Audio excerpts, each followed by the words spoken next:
ஹரே கிருஷ்ணா. எல்லாரையும் மெல்ட்டு வகுப்புக்கு வரவேற்கிறேன். இன்னையில இருந்து நம்ம 12th சாப்டர் பார்க்க போறோம். 12வது சாப்டர் ரொம்ப இன்ட்ரெஸ்டிங்கா இருக்கும். அது ஸ்டார்ட் பண்றதுக்கு முன்னாடி பிரணத்தி படிச்சுடலாம். சத்யபாமா மாதாஜி நீங்க ஆரம்பிங்க. हरे कृष्ण माताजी। प्रणति। ओम नमो भगवते वासुदेवाय।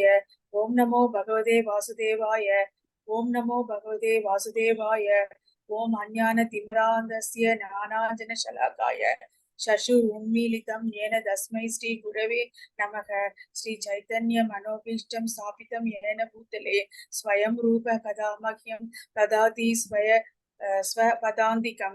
वन्दे अहं श्री गुरोः श्रीयुतपद कमलं श्री गुरुन् वैष्णवांस श्रीरूपं चाक्रजातं सहगण रघुनाथान्वितं तं सदेवं साद्वैतं सावधूतं परिजन सहितं कृष्ण चैतन्य देवं श्री राधा कृष्ण पादान् सहगण ललिता श्री विशाखान्वितां हे कृष्ण करुणा सिंधु दीनबंधु जगत्पते गोपेशु गोपिको कांता राधा कांता नमोस्तुते ताप्त कांचन गौरांगी राधे वृंदावनेश्वरी वृषभानुसुते देवी प्रणमामि हरिप्रिये वाञ्छाकल्पतरुभ्यश्च कृपा सिन्धुभ्य एव च पतितानां पावनेभ्य वैष्णवेभ्य नमो नमः। नमो ब्रह्मण्य देवाय गो ब्राह्मणहिताय च जगद्हिताय कृष्णाय गोविन्दाय नमो नमः। नमो महावदान्याय कृष्ण परप्रेम प्रदायते कृष्णाय कृष्ण चैतन्य नाम्ने गौरद्विषे नमः। गुरवे गौरचन्द्राय राधिकाय तदालये कृष्णाय कृष्ण भक्ताय तत्भक्ताय नमो नमः। नमः ओं विष्णुपदाय कृष्णप्रेष्ठाय भूतले श्रीमते भक्ति वेदांत स्वामी निधि नामिने नमस्ते सारस्वते देवी गौरवाणी प्रचारिणे निर्विशेष शून्यवादी पाश्चात्य देशधारिणे श्री कृष्ण चैतन्य प्रभु नित्यानंद श्री अद्वैत गदाधर श्री वासादि गौर भक्त वृंदा। हरे कृष्ण कृष्ण कृष्ण हरे हरे हरे राम राम राम हरे हरे हरे कृष्ण कृष्ण कृष्ण हरे हरे हरे राम राम हरे हरे हरे कृष्ण कृष्ण कृष्ण हरे हरे हरे राम राम हरे हरे। हरे कृष्ण माता जी। हरे कृष्णा.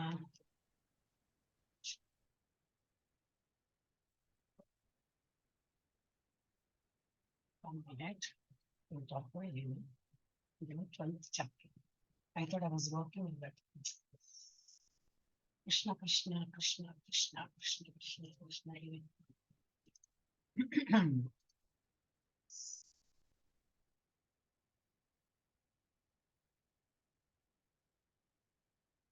ஓ நம்ம இதுதானே எனக்கு ஒரே கன்ஃபியூஷன் பா. நான் அந்த இது ஓபன் பண்ண பாக்குறேன். இது நம்ம பிபிடி.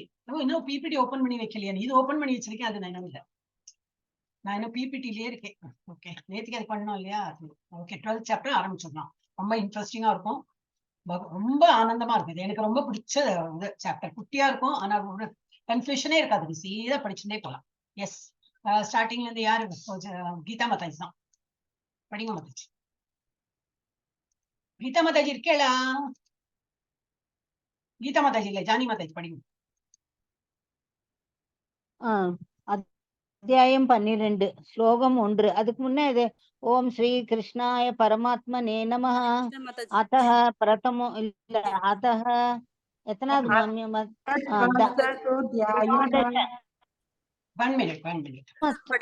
படிங்க, அடுத்து படிக்கணும். கிருஷ்ணாய ஹரே கிருஷ்ண மாதாஜி. ஓம் கிருஷ்ணாய பரமாத்மனே நமஹ. அத द्वादशोऽध्यायः. ये अर्जुन उवाच एवं सतत மாதாஜி சொல்லுங்க மாதாஜி. பக்தி யோக படிக்கலையே, அதை சொல்லிட்டு இருக்கேன். நீங்க அதுக்குள்ள என்னவோ படிச்சுட்டே போற. பக்தி யோக அத துவாதசோ. பக்தி யோக அது சொல்லணுமே. அத துவாதசோऽध्यायः. द्वादशोऽध्यायः. படிங்க மாதாஜி. अर्जुन उवाच एवं सततयुक्ता ये भक्तास्त्वां पर्युपासते ये साभ्यक्षरम् அவ்யக்தம் தேஷாம் கே யோக வித்தமாக. அர்ஜுன உவாச்ச, அர்ஜுனன் கூறினான், ஏவம் இவ்வாறு, சதத எப்பொழுதும், யுக்தா ஈடுபட்டு, எவர், பக்தா பக்தர்கள், துவாம் உம்மை, பரியுபாசத்தே முறையாக வழிபடுகின்றனர், அவர்கள், ச கூட, அபி மீண்டும், அக்ஷரம் புலன்களுக்கு அப்பாற்பட்ட, அவ்யக்தம் தோன்றாத, தேஷாம் அவர்களில், கே யார், யோக வித்தமா யோகத்தில் மிகவும் பக்குவமானவன். அர்ஜுனன் வினவினான், மிகவும் பக்குவமானவர்களாக கருதப்படுகிறவர்கள் யார்? எப்பொழுதும் உமது பக்தி தொண்டில் முறையாக ஈடுபட்டிருப்பவர்களா, அல்லது தோன்றாத அருவ பிரம்மனை வழிபடுபவர்களா? பொருளுரை. தனது தனிப்பட்ட அருவம் மற்றும் விஸ்வரூபத்தை விளக்கிய கிருஷ்ணர் எல்லாவித பக்தர்கள் மற்றும் யோகிகளை பற்றி விவரித்துள்ளார். ஆன்மீகவாதிகள் பொதுவாக இரு பிரிவுகளாக பிரிக்கப்படலாம். அருவவாதிகள் ஒரு பிரிவினர், உருவத்தை வழிபடுவோர் மற்றொரு பிரிவினர். உருவத்தை வழிபடும் பக்தர் தனது முழு சக்தியுடன் பரமபுருஷரின் சேவையில் தன்னை ஈடுபடுத்துகிறான். அருவவாதியும் தன்னை ஈடுபடுத்துகிறான். ஆனால் கிருஷ்ணருடைய நேரடி சேவையில் அல்லாமல் தோன்றாத அருவ பிரம்மனின் மீதான தியானத்தில் அவன் தன்னை ஈடுபடுத்துகிறான். பூரண உண்மையை உணர்வதற்காக பல்வேறு வழிமுறைகளில் பக்தி யோகமே உயர்ந்தது என்பதை நாம் இந்த அத்தியாயத்தில் காணலாம். புருஷோத்தமரான முழுமுதற் கடவுளுடன் உறவு கொள்ள ஒருவன் விரும்பினால் அவன் பக்தி தொண்டை ஏற்க வேண்டியது அவசியம். பரமபுருஷரை பக்தி தொண்டின் மூலம் நேரடியாக வழிபடுவோர் உருவவாதிகள் எனப்படுவர். அருவ பிரம்மனின் மீதான தியானத்தில் தன்னை ஈடுபடுத்துவோர் அருவவாதிகள் எனப்படுவர். இவற்றில் எந்த நிலை சிறந்தது என்ற வினாவை அர்ஜுனன் இங்கே எழுப்புகிறான். பூரண உண்மையை உணர்வதற்கு பல்வேறு வழிகள் இருப்பினும் தனக்கு செய்யப்படும் பக்தி தொண்டே, பக்தி யோகமே எல்லாவற்றையும் விட உயர்ந்தது என்று இந்த அத்தியாயத்தில் கிருஷ்ணர் நமக்கு சுட்டி காட்டுகின்றார். இறைவனுடன் தொடர்பு கொள்வதற்கான மிகவும் நேரடியான எளிமையான வழிமுறை இதுவே. பகவத்கீதையின் 2ஆம் அத்தியாயத்தில் உயிர் வாழி ஒரு ஜட உடல் அல்ல என்றும் ஆன்மீகமான பொறி என்றும் பரம புருஷர் விளக்கினார். மேலும் பரம உண்மையே ஆன்மீக முழுமையாகும். 7ஆம் அத்தியாயத்தில் பூரண உண்மையின் அம்சமே உயிர் வாழி என்பதை உரைத்த இறைவன் அந்த உயிர் வாழி தனது கவனத்தை பூரணத்திடம் முழுமையாக திருப்ப வேண்டும் என்று சிபாரிசு செய்தார். பின்னர் மீண்டும் 8ஆம் அத்தியாயத்தில் தனது உடலை விடும் நேரத்தில் கிருஷ்ணரை எண்ணுபவன் யாராக இருந்தாலும் அவன் ஆன்மீக வானில் உள்ள கிருஷ்ணனுடைய உலகத்திற்கு உடனடியாக மாற்றப்படுகிறான் என்று கூறப்பட்டது. மேலும் 6ஆம் அத்தியாயத்தின் இறுதியில் எப்பொழுதும் தனக்குள் கிருஷ்ணரை சிந்தித்துக் கொண்டிருப்பவனே எல்லா யோகிகளை காட்டிலும் மிகவும் பக்குவமானவனாக கருதப்படுகிறான் என்று இறைவன் தெளிவாக கூறினார். எனவே கிருஷ்ணரில் தனிப்பட்ட உருவின் மீது பற்றுதல் கொள்ள வேண்டும் என்பதே ஒவ்வொரு அத்தியாயத்தின் முடிவாகும். அத்தகு பற்றுதலே ஆன்மீக உணர்வின் மிக உயர்ந்த நிலைமையாகும்.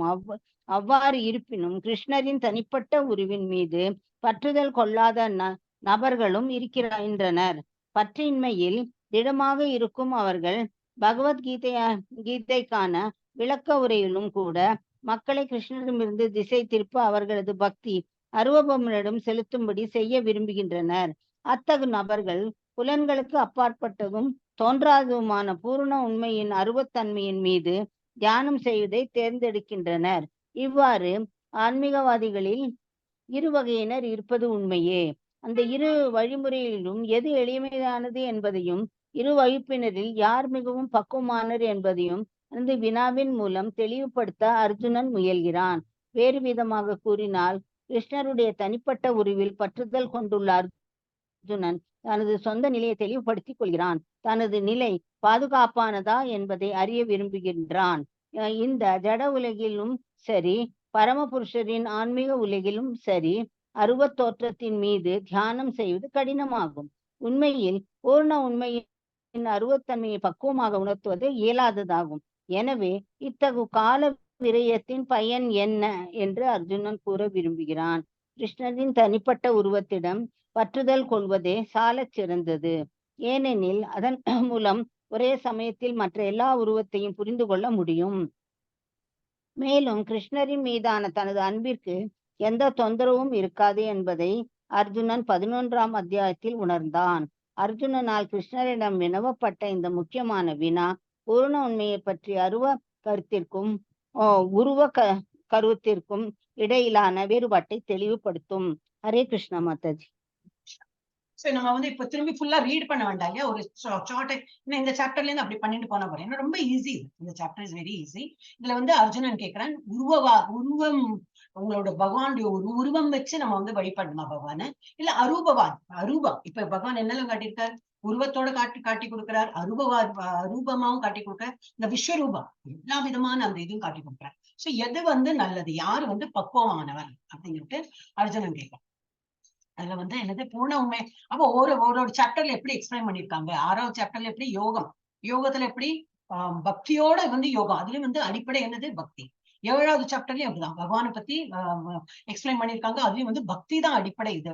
அப்புறம் 9வது சாப்டர்லயும் அதே மாதிரி 7 and 9 ஒரு மாதிரி சேம் ரொம்ப போயிருக்கிறது. சரி, இதுதான் படிக்க போகுது.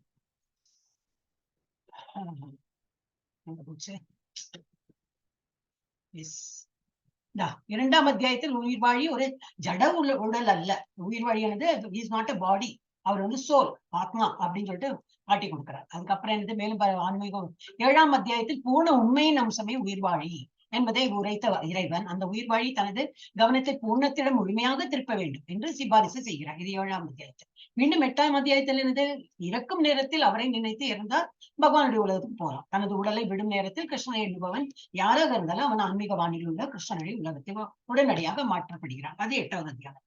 திருப்பி 6ஆம் அத்தியாயத்தின் இறுதியில் 6ஆம் அத்தியாயம் இறுதியில் எப்பொழுதும் தனக்குள் கிருஷ்ணனை சிந்தித்துக் கொண்டிருப்பனை எல்லா யோகிகளை காட்டிலும் மிக பக்குவமானவனாக கருதப்படுகிறார்.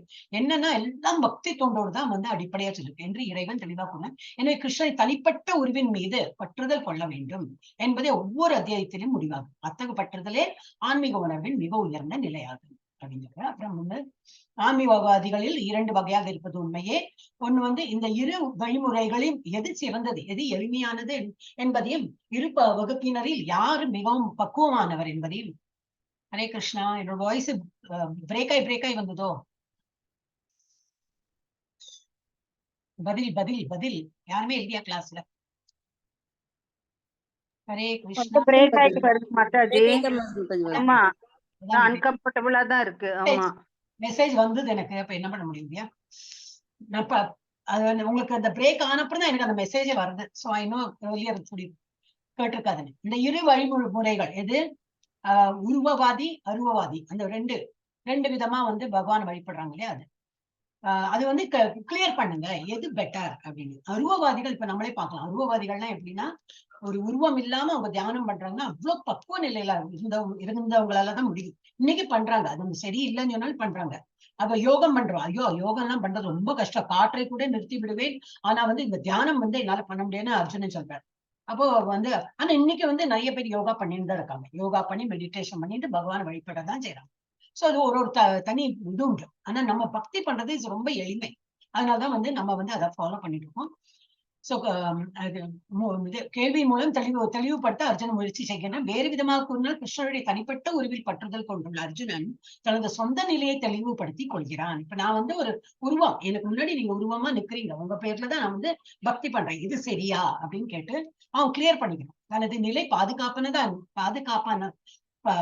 பாதுகாப்பானதா என்பதை அறிய விரும்புகிறான். இந்த ஜட உலகிலும் சரி, பரமபுருஷன் ஆன்மீக உலகிலும் சரி, அருவத் தோற்றத்தின் மீது தியானம் செய்வது கடினமாகும். பண்ணக்கூடாதுன்னு சொல்ல, அது வந்து கடினம். ஏன்னா மனசை ஒரு நிலைப்படுத்தி அந்த மூக்கு நுனியில பார்த்து அந்த குஷா கிராஸ் உட்காரணும், ஸ்ட்ரைட்டா உட்காரணும், இதெல்லாம் கொஞ்சம் அஷ்டாங்க யோகத்துல சொன்னா 6வது சாப்டர் படிச்சோம், அது கொஞ்சம் கஷ்டம். ஆனா பக்தி வந்து ரொம்ப ஈஸியா நம்ம பண்ணலாம். உண்மை பூர்ண உண்மையின் அருவத்தன்மையை பக்குவமாக உணர்வது இல்லாததாகும். எனவே இத்தகு கால விரயத்தின் பயன் என்ன என்று அர்ஜுனன் கூற விரும்புகிறான். அப்ப தனிப்பட்ட கிருஷ்ணனை தனிப்பட்ட உருவத்திடம் பற்றுதல் கொள்வதை சால சிறந்தது. ஏனெனில் அதன் மூலம் ஒரே சமயத்தில் மற்ற எல்லா உருவத்தையும் புரிந்து கொள்ள முடியும். மேலும் கிருஷ்ணன் மீதான தனது அன்பிற்கு எந்த தொந்தரவும் இருக்காது என்பதை அர்ஜுனன் 11ஆம் அத்தியாயத்தில் உணர்ந்தான். அப்ப அர்ஜுனனால் கிருஷ்ணனிடம் கேட்கப்பட்ட இந்த முக்கிய கேள்வி பூர்ண உண்மையை பற்றி அருவ கருத்திற்கும் உருவ கருத்திற்கும் இடையிலான வேறுபாட்டை தெளிவுபடுத்தும். அப்போ பகவான் கேட்கிற, இப்ப பகவான் வந்து பதில் சொல்றாரு. கீதா மாதாஜி வந்துட்டேலாம். ஹரே கிருஷ்ணா மாதாஜி. எங்க போயிட்டீங்க மாதாஜி? மியூட் ஆன் பண்றது ஆன் ஆக மியூட்லயே அன்மியூட்லயே வரமாட்டேங்குது மாதாஜி. அதுதான் பிரச்சனை, ஒன்னும் இல்ல மாதாஜி. படிங்க மாதாஜி. படிக்கிறேன். மையா வே ஸ்ரீ பகவானுவாச்ச மையா வேஷ்ய மனோயே பாம் நித்ய யுக்த உபாசதே ரக்தாய பரயோபேதாஸ் ஸ்ரத்தயா பரயோ பேதாஸ் தே மே யுக்ததமா மதாஹ. ஸ்ரத்தயா ரக்தாய பரயோபதாஸ் மே யுக்தா யுக்தா மதஹ. மதாஹ. படிங்க. ஸ்ரீ ஸ்ரீ பகவான் பகவானுவாச்ச புருஷோத்தம முழுதற் கடவுள் கூறுகிறார், மயி என் மீது ஆவேஷ்ய நிலைநிறுத்தி மனதை எவரெல்லாம் மாம் என்னிடம் நித்திய எப்போதும் யுக்தா ஈடுபட்டு உபாசத்தை வழிபடுகின்றானோ ஸ்ரத்தாய நம்பிக்கையுடன் பராய திவ்யமான உபேதா அளிக்க தே அவர்கள் மே என்னால் யுக்த தாம யோகத்தில் மிகவும் பக்குவமானவராக மதக கருதப்படுகிறார்கள். புருஷோத்தமர் முழுமக்கள் கூறுகிறார், எனது தனிப்பட்ட உருவின் மீது மனதை நிலைநிறுத்தி திவ்யம நம்பிக்கையுடன் எப்பொழுதும் எனது வழிபாட்டில் ஈடுபடுபவர்கள் மிகவும் பக்குவமானவர்களாக என்னால் கருதப்படுகிறார்கள். பொருளுரை: எவனொருவன் தனது தனிப்பட்ட உருவத்தின் மீது மனதை நிலைநிறுத்தி பக்தியுடனும் நம்பிக்கையுடனும் தன்னை வழிபடுகின்றானோ அவனே யோகத்தில் மிகவும் சிறந்தவனாக கருதப்பட வேண்டும் என்று கிருஷ்ணர் மிக தெளிவாக அர்ஜுனனின் வினாவிற்கு இங்கு விடை அளிக்கின்றார். இத்தகைய கிருஷ்ண உணர்வில் இருப்பவனுக்கு ஜட செயல்கள் எதுவும் கிடையாது. ஏனெனில் அனைத்தும் கிருஷ்ணருக்காக செய்யப்படுகின்றன. தூயபக்தன் சதா சர்வ காலமும் செயல் ஈடுபடுகின்றான். சில நேரங்களில் அவன் ஜபம் செய்கின்றான். சில நேரங்கள் கிருஷ்ணரை பற்றி நூல்களை படிக்கவோ கேட்கவோ செய்கின்றான். சில நேரங்களில் பிரசாதம் சமைக்கின்றான். சில நேரங்களில் கிருஷ்ணருக்காக ஏதேனும் வாங்குவதற்கு சந்தைக்கு செல்கின்றான். சில நேரங்களில் கோயிலை தூய்மை செய்கின்றான், பாத்திரங்களை கழுவுகின்றான். இவ்வாறாக அவன் தன் எதை செய்தாலும் சரி தன்னை செயல்களை கிருஷ்ணருக்கு என அர்ப்பணிக்காமல் நொடி பொழுதையும் கழிப்பதில்லை. இத்தகு செயல் பூர்வ சமாதி இருப்பதாகும். ஹரே கிருஷ்ண மாதாஜி. இதுவே சமாதி நிலையில பண்றவங்கதான் பக்தி தொண்டு எப்படி பண்றான் இது மாத்திரம் படிக்கிறேன். புருஷோத்தமரால் முழுமுதற் கடவுள் அதுக்கு வந்து ரிப்ளை பண்றார். தனது தனிப்பட்ட உருவின் மீது ஒரு ஹியூமன் ஒரு இது என்ன ஒரு உருவத்தை வச்சு நீங்க வந்து வழிபட்டீங்கன்னா அதுதான் வந்து நல்லது அப்படிங்கிறார். தனது தனிப்பட்ட உருவின் மீது மனதை நிலைநிறுத்தி திவ்யமான நம்பிக்கையுடன் எப்பொழுதும் எனது வழிபாட்டில் ஈடுபட்டிருப்பவர்கள் மிகவும் பக்குவமானவர்கள் என்னால் கருதப்படுகிறார்கள். இப்போ கிளியராவே சொல்லியாச்சு.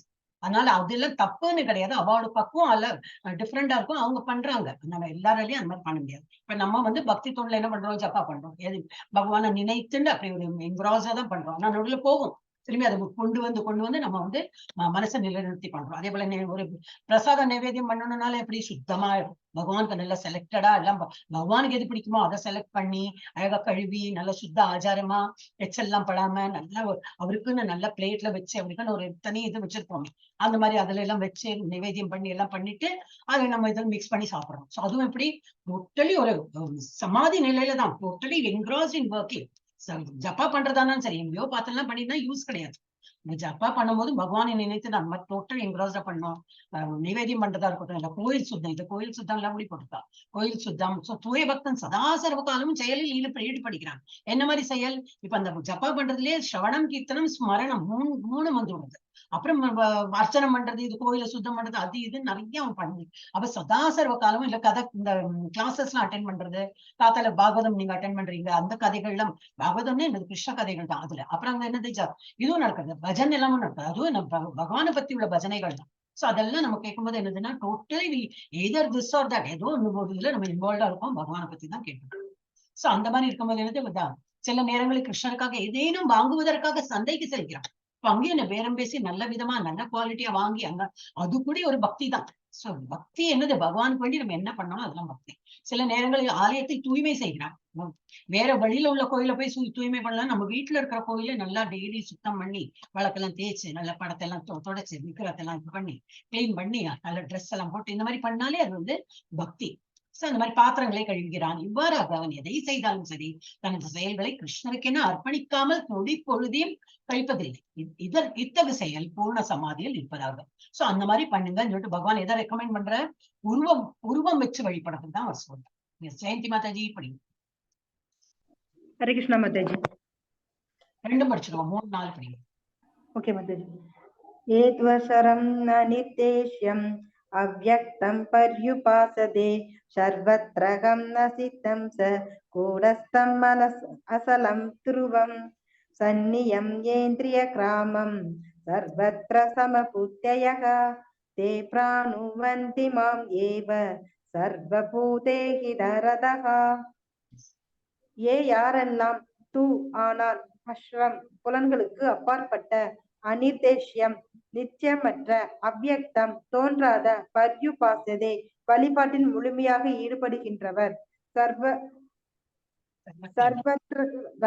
சர்வத்ரகம் எங்கும் நிறைந்த அசித்தியம் புரிந்து கொள்ள முடியாத ச மேலும் கூடஸ்தம் மாறாத அசலம் அசைவற்ற திருவம் நிலையான சன்னியமிய அடக்கிய இந்திரிய கிராமம் எல்லா புலன்கள் சர்வத்ரா எங்கும் சமபுத்திய சமநோக்குடையவராய் தே அவர்கள் பிராணுவந்திய அடைகின்றனர் மாம் என்னை ஏவ நிச்சயமாக சர்வ பூதைஹிதே எல்லா உயிர்வாளிகளின் நன்மையில் சதாக ஈடுபட்டு மொழிபெயர்ப்பு ஆனால் தோற்றம் அளிக்காததும் புலனுணர்வுக்கு அப்பாற்பட்டு இருப்பதும் எங்கும் நிறைந்ததும் சிந்தனைக்கு எட்டாததும் மாற்றம் இல்லாததும் நிலையானதும் அசைவற்றதுமான பூரண உண்மையின் அருவத்தன்மையை முழுமையாக வழிபடுபவர்கள் பல்வேறு புலன்களை கட்டுப்படுத்தி எல்லாரிடமும் சமநோக்குடன் பழகி அனைவருக்கும் நன்மை தரும் செயல்களில் ஈடுபட்டு இறுதியில் என்னை அடைகின்றனர். பொருளுரை பரமபுருஷ பகவானை நேரடியாக வழிபடாமல் அதே இலக்கினை மறைமுகமான வழிமுறையின் மூலம் அடைய முயல்பவர்களும் இறுதியில் அந்த இலக்கான ஸ்ரீ கிருஷ்ணரை அடைகின்றனர். பற்பல பிறவிகளுக்கு பிறகு அறிவுள்ள மனிதன் வாசுதேவனே எல்லாம் என்று அறிந்து என்னிடம் அடைக்கலம் புகுகின்றான். பற்பல பிறவிகளுக்கு பிறகு பூரண ஞானத்தை ஒருவன் அடையும் பொழுது அவன் பகவான் கிருஷ்ணரிடம் சரணடைகின்றான். இந்த ஸ்லோகத்தில் குறிப்பிடப்பட்டிருக்கும் முறையில் இறைவனை அணுகுபவன் புலன்களை கட்டுப்படுத்த வேண்டும், எல்லோருக்கும் தொண்டு செய்ய வேண்டும் மற்றும் எல்லா உயிர்களுக்கும் நன்மை தரும் செயல்களில் ஈடுபட வேண்டும். ஒருவன் பகவான் கிருஷ்ணரை அணுக வேண்டும் என்பதையும் அவ்வாறு இல்லாவிடில் பக்குவமான உணர்வு சாத்தியமல்ல என்பதையும் இதிலிருந்து ஊகிக்க முடியும். பெரும்பாலும் அவன் கிருஷ்ணரிடம் பூரணமாக சரணடைவதற்கு முன்பு ஏராளமான தவங்களை மேற்கொள்ள வேண்டும். தனிப்பட்ட உயிர் வாழ்வினுள் பரமாத்மாவை உணர்வதற்கு பார்த்தல், கேட்டல், சுவைத்தல், இயங்குதல் முதலிய புலன் சார்ந்த செயல்கள் அனைத்தையும் நிறுத்திவிட வேண்டும். அதன் பின்னர் பரமாத்மா எங்கும் நிறைந்திருப்பதை அவன் புரிந்து கொள்கிறான். இதனை உணர்ந்த அவன் எந்த உயிரிடமும் பொறாமை கொள்வதில்லை. அவன் மனிதனுக்கும் மிருகத்திற்கும் எந்த வேறுபாட்டையும் காண்பதில்லை. ஏனெனில் அவன் ஆத்மாவை மட்டுமே காண்கிறான், வெளி தோற்றத்தை அல்ல. ஆனால் சாதாரண மனிதனை பொறுத்தவரையில் அருவ நிலையை உணரும் இந்த வழிமுறை மிகவும் கடினமானதாகும். இது எது நமக்கு ஈஸியா இருக்கும், உருவவாதிகளுக்கு ஈஸியா இருக்கும். அருவ நிலையில இருக்கிறவங்க, அருவவாதிகளுக்கு நம்ம பண்ற இது ரொம்ப டிஃபிகல்ட்டா இருக்கும். எந்த நேரமும் பஜனை பண்ணுமா, எந்த நேரமும் கோயில் பண்ணுமா, எந்த நேரமும் இது பண்ணுமா. ஆனா நம்மளோட தான் சுலபமான வழி. ஏன்னா very easy to follow this principles. இதுல என்ன போட்டிருக்கு, அதனால் தோற்றமளிக்காததும் புலனும். அப்புறம் நம்ம புலனுணர்ச்சி, நமக்கு என்ன புலன்கள்லாம் நமக்கு என்ன ஆசைப்படுறதோ, ஒரு கண் ஏதோ ஆசைப்படுறது அதை வாங்குறோம், இதை வாங்குறோம், இதை கேட்கிறோம், இதை சுவைக்கிறோம், அந்த மாதிரி இல்லாம எல்லாத்தையும் கட்டுப்படுத்தி பகவானுக்கு வேண்டி இது என்னது முதல்ல பகவானுக்கு அர்ப்பணம் பண்ணிட்டு. இதுல என்ன போட்டு பற்பல பிரிவுகளுக்கு பிறகு அறிவுள்ள மனிதன் வாசுதேவனே எல்லாம் என்று அறிந்து என்னிடம் அடைக்கலம் போயிடும். இதெல்லாம் ஒரு ஸ்லோகால நான் அந்த இதுல போட்டிருந்தேன். பகுநாம் ஜென்மனாம் அந்தே, நிறைய ஜென்மம் எடுத்து அப்புறம் தான் நமக்கு ஒரு ஹியூமன் ஃபார்மே கிடைச்சிருக்கு. இட் இஸ் நாட் தட் இமிடியேட்டா நம்ம ஒரு கொஞ்சம் இதுக்கு அப்புறம் நமக்கு ஹியூமன் ஃபார்ம் கிடைக்கல. Very rare to get human form. அந்த ஒரு ஃபார்ம் கிடைச்சிட்டு நம்ம விழுந்திருப்பாம இருக்கும், அதுவும் இருக்கலாம். ஒரு ஹியூமன் ஃபார்ம் கிடைச்சு நம்ம பக்தி பண்ணாம திரும்பி ஈனப்பிரிவியா எல்லாம் பிறந்து திரும்பி மெதுவா மெதுவா மெதுவா மேல வந்திருப்போமா இருக்கும். அப்ப ஆனா ஒரு வாட்டி கிடைச்சானாக்கா தென் வி ஹேவ் டு இந்த ஹியூமன் ஃபார்ம்ல தான் நம்ம ஹியூமன் பீங்கா பிறந்ததுல நம்ம பக்தி பண்ணலாம். இதுல நம்ம வெளிப்பட முடியும். சோ பற்பல பிறவிகளுக்கு பிறகு அறிவுள்ள மனிதன் வாசுதேவன் எல்லாம் என்று அறிந்து என்னிடம் அடிக்கலம் புரிகின்றான். அப்புறம் என்னது, பூர்ண ஞானத்தை ஒருவன் அடையான். பற்பல பிறவிகளுக்கு பின் பூர்ண ஞானத்தை ஒருவன் அடையும் போது அவன் பகவான் கிருஷ்ணரிடம் சரணடைகிறான். இப்பதத்தில் குறிப்பிட்டிருக்கும் முறையில் இறைவனை அணுகுபவன் யாரு? புலன்களை கட்டுப்படுத்த வேண்டும். எனக்கு தோன்றா போலாம் நான் எப்ப வேணா எழுந்திருப்பேன், எப்ப வேணா சாப்பிடுவேன், என்ன வேணா சாப்பிடுவேன். அந்த மாதிரி நம்ம புலன் உணர்ச்சியில நம்ம முங்கிட்டு இருந்தோம்னா ஆன்மீகம் வரவே வராது நமக்கு. ஆன்மீகத்தை நம்ம முன்னேறணும் அப்படின்னா என்ன அர்த்தம்? பௌதிகத்துல ஆசை குறையுதுன்னு வந்துட்டே இருக்குன்னு தான் அர்த்தம். இருக்கும், நமக்கு அதுலயும் ஆசை இருக்கும், இருந்தாலும் நம்ம இப்ப ஆன்மீகத்துல முன்னேறி இருக்கோம். சோ ஒரு ஒன் பர்டிகுலர் டைம் இதெல்லாம் ஆசை விட்டு போயிடும். அதுதான் வேணும் நமக்கு. அப்ப இந்த பதத்தை வந்து புலன்களை கட்டுப்படுத்த வேண்டும், எல்லாரும் தொண்டு செய்ய வேண்டும் மற்றும் எல்லா உயிர்களிடமும் நன்மை தரும் செயல்களில் ஈடுபட வேண்டும். ஏன்னா ஏன் இப்படி எல்லா உயிரிடத்தும் அவன் வந்து இதை பாக்குறான், பரமாத்மா பாக்குறான். சோ எல்லாம் சமநோக்கு அவனுக்கு வந்து. அப்ப எல்லாருடைய இதயத்திலையும் அவன் பகவானை பார்க்கும்போது வந்து எல்லாரையும் ஈக்குவலா அவன் பாக்குறான். இது டுவாலிட்டி வராம பாக்குறான். சோ கிருஷ்ணன் போனமா சரணடைவதற்கு முன்பு ஏராளமான தவங்களை மேற்கொள்ள வேண்டும். தனிப்பட்ட உயிர்வாயுள் பரமாத்மை உணர்வதற்கு பார்த்தல், கேட்டல், சுவைத்தல், இயங்குதல் போன்ற புலன் சார்ந்த செயல்கள் அனைத்தையும் நிறுத்திவிட வேண்டும். அதன் பின்னர் பரமாத்மா எங்கும் நிறைந்திருப்பதை அவன் புரிந்து கொள்கிறான். அந்த மாதிரி நம்மளோட இச்சை, நமக்கு இது ஆசை அது ஆசைன்னு அதுலயே நம்ம முங்கிட்டு இது தெரியாது. ஆனா நம்ம வந்து அதெல்லாம் நிறுத்திட்டோம்னா தான் நமக்கு வந்து எல்லா இடத்துலயும் பகவான் இருக்கார், அந்த ஒரு இது நமக்கு தெரிய வரும். அதன் பின்னர் பரமாத்மா எங்கும் நிறைந்திருப்பதை அவன் புரிந்து கொள்கிறான். இதனை உணர்ந்தவன் எந்த உயிரிடத்தும் அவன் வந்து துவேஷமோ வந்து இருக்காது, பொறாமை கொள்வதில்லை. அப்புறம் அவன் மனிதனுக்கும் மிருகத்திற்கும் கூட அவன் வந்து வேறுபாடு காட்ட மாட்டான். ஏன்னா அதுலயும் ஒரு ஆத்மா இருக்கு அப்படின்னு. ஏனெனில் அவன் அதனாலதான் வந்து இப்பதான் வெரி ஈஸி. என்ன ஆகும்னா இப்ப நம்ம வந்து இந்த 4th பிரின்சிபலா அந்த நான்வெஜ் மாத்திரம் விட முடியாது இல்லை அப்படின்னு. இப்ப இதை படிக்கும் போதே நமக்கு தெரிஞ்சிடும், எல்லா உயிரிடத்தும் வந்து நம்ம வந்து ஒரு இது ஆத்மாவை பாக்குறோம்னா ஒரு பரமாத்மாவும் அதுல இருக்காரு, ஒரு ஆத்மா இருக்கு. அது என்ன ஒரு ஒரு இது பண்ணி ஒரு மீனா பிறந்திருக்கோ, ஒரு வேற என்ன சிக்கனா பிறந்திருக்கோ, அப்படி இருக்கலாம் இல்லையா? அடுத்த ஜென்மம் அதுக்கு வேற ஒரு இது வரும். ஆனா நம்ம அதை கொன்று அதை சாப்பிடுறோம் அப்படின்னா எப்படி இருக்கும்? அதனாலதான் நம்ம வந்து உள்ள படிக்க அதெல்லாம் விட்டு போயிடும். ஏன்னா நமக்கு ஸ்டார்ட் சீயிங் எவ்ரிதிங் எல்ஸ். எல்லா அனிமல்ஸை பார்த்தாலும், ஒரு பேர்டை பார்த்தாலும், ஒரு மீனை பார்த்தாலும் சரி, எதை பார்த்தாலும் ஆஹா அதுலயும் ஒரு உயிர் இருக்கு, அதுலயும் ஒரு பரமா. அப்ப நமக்கே விட்டு போயிடும், யாரும் ஃபோர்ஸே பண்ண வேண்டாம். இப்ப வந்து நம்ம 4 ரெகுலேட்டிவ் பிரின்சிபல்ல 3 தான் ஃபாலோ பண்றோம், நான்வெஜ் தான் விட முடியாது, நோ ப்ராப்ளம். அப்புறம் மெதுவா படிக்க நமக்கே என்ன பண்ணிட்டு இருக்கேன்னா அப்படின்னு சொல்லிட்டு நம்மளே மெதுவா விட்டுடுவோம். ஏன்னா நாக்கு டேஸ்ட் எல்லாம் நம்ம விட்டு போயிடும். அப்புறம் இது சாப்பிடணும் தோணாது. அப்புறம் பகவானுக்கு வேண்டி நம்ம சாப்பிடக்கூடாதுன்னு ஏன் சாப்பிடணும்?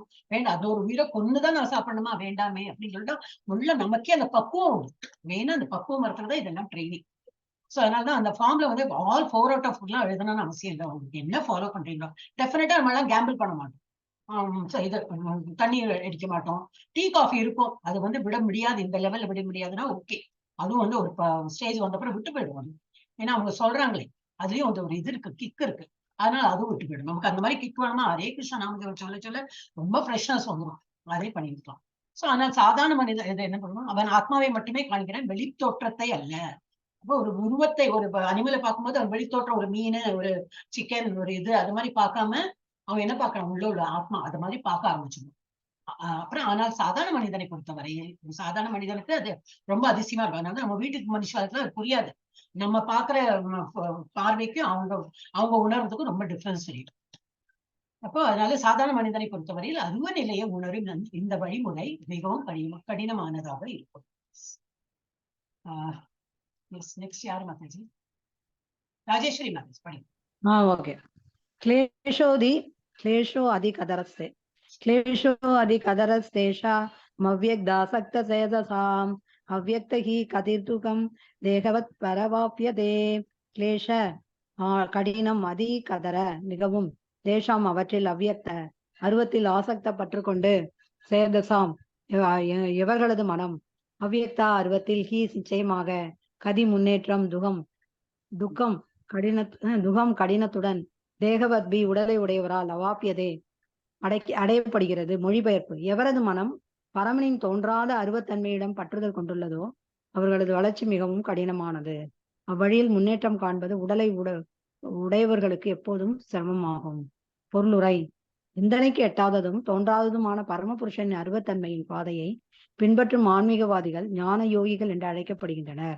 பகவானின் பக்தி தொண்டில் ஈடுபட்டு கிருஷ்ண உணர்வில் முழுமையாக இருப்பவர்கள் பக்தி யோகிகள் என்று அழைக்கப்படுகின்றனர். இங்கே ஞான யோகத்திற்கும் பக்தி யோகத்திற்கும் இடையிலான வேறுபாடு மிக தெளிவாக வெளிப்படுத்தப்பட்டுள்ளது. ஞான யோக வழிமுறை இறுதியில் அதே இலக்கிற்குதான் ஒருவனை கொண்டு வரும் என்ற போதிலும் அது மிகவும் கடினமான முறையாகும். ஆனால் முழுமுதற் கடவுளின் நேரடி தொண்டில் ஈடுபடும் பக்தி யோக பாதை உடலையுடைய ஆத்மாவிற்கு மிகவும் இயற்கையானதும் எளிமையானதும் ஆகும். நினைவிற்கெட்டாத காலத்திலிருந்து பல்வேறு உடல்களை பெற்று வந்துள்ள ஜீவாத்மாவினால் தான் இந்த உடல் அல்ல என்பதை கேட்டறிவின் மூலம் புரிந்து கொள்வது மிகவும் கடினம். பக்தி யோகி கிருஷ்ணரது விக்கிரகத்தினை வழிபாட்டுக்குரியதாக ஏற்கிறான். அதன் மூலம் உடல் சார்ந்த எண்ணங்களை மனதில் தாங்கியுள்ள மனிதனும் ஆன்மீகத்தில் ஈடுபட முடியும். பரமபுருஷ பகவானை அவரது ரூபத்தின் மூலம் கோவிலில் வழிபடுவது சிலையை வழிபடுவதாகும். சகுன வழிபாடு பரமனை குணங்களுடன் வழிபடுதல், நிற்குண வழிபாடு குணங்களற்ற பரமனை வழிபடுதல் ஆகிய இரண்டிற்குமான ஆதாரங்கள் வேத இலக்கியங்களில் உள்ளன. ஆலயத்தில் விக்கிரகத்தில் வழிபடுதல் சகுன வழிபாடாகும். ஏனெனில் பகவான் பௌதீக குணங்களின் மூலம் அங்கே தோற்றமளிக்கின்றனர். கல், மரம் அல்லது ஓவியம் போன்ற பௌதீக குணங்களின் மூலம் தோற்றமளிக்கும் போதிலும் பகவானது ரூபம் உண்மையில் பௌதீகம் அல்ல. இது பரமபுருஷனின் பூரணத்தன்மையாகும். பண்படாத உதாரணம் ஒன்று இங்கு கொடுக்கப்படலாம். தெருவிலே நாம் சில தபால் பெட்டிகளை பார்க்கிறோம்.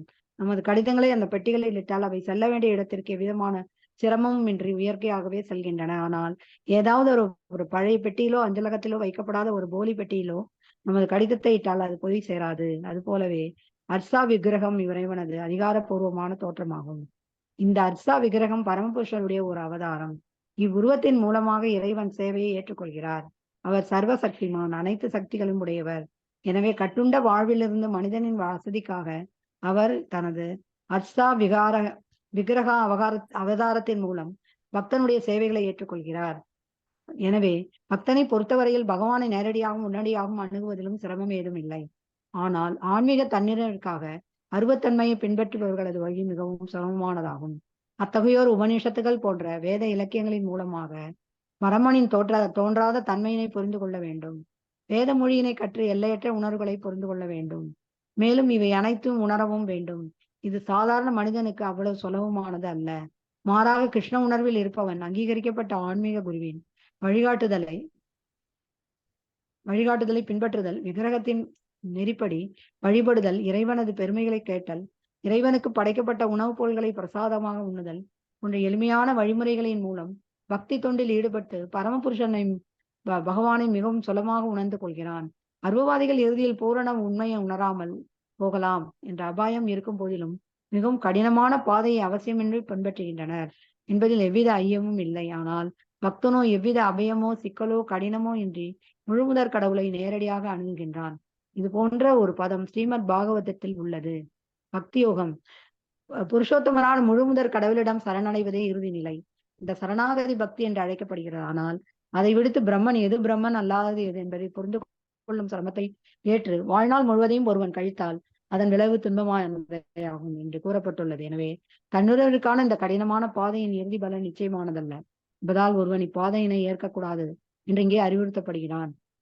உயிர் வாழியின் ஜீவாத்மாவின் தனித்தன்மையை நித்தியமானதாகும்.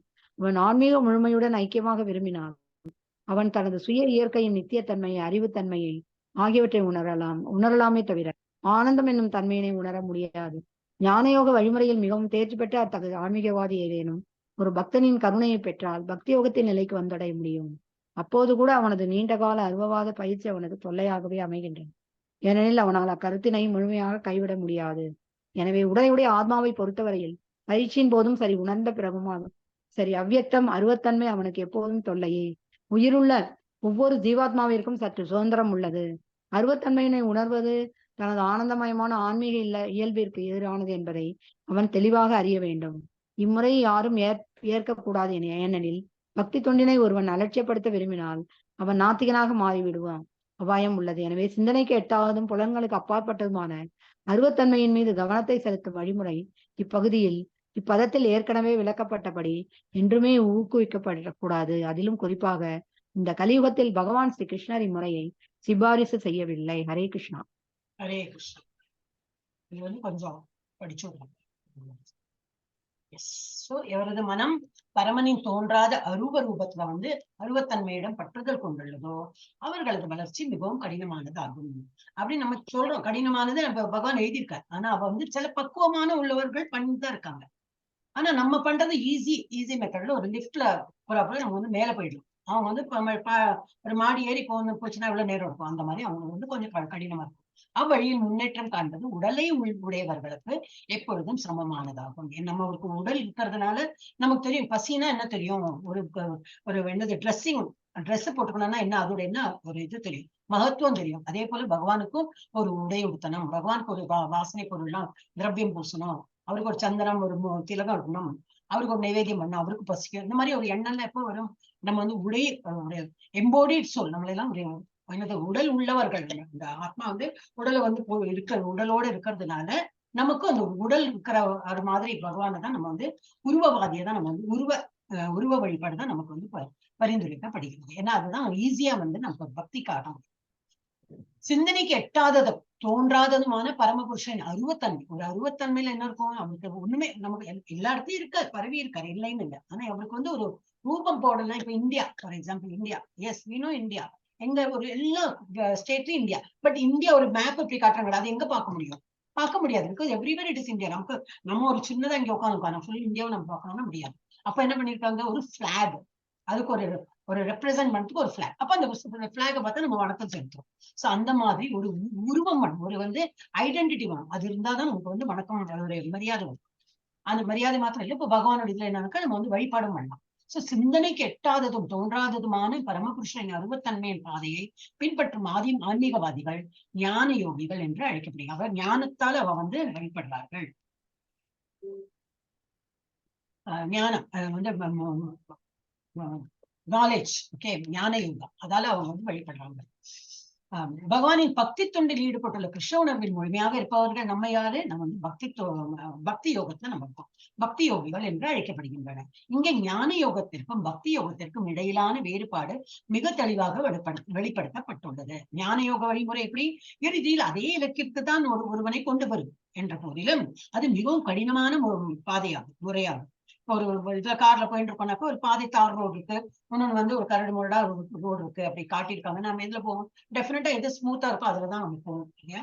அந்த கரடு முரடான பாதையை நம்ம வந்து சூஸ் பண்ண மாட்டோம். ஆனா அது தெரிஞ்சுட்டே அவங்க வந்து ஞான யோகால வந்து தேர்ச்சி பெற்று நிறைய பேர் அந்த உபநிஷத் படிச்சேன், அது படிச்சேன், இதை படிச்சேன்னு மட்டும் ஞானத்தை வளர்த்துட்டு அந்த பாதையிலே சில பேர் போறதுக்கு விரும்பி இருக்காங்க.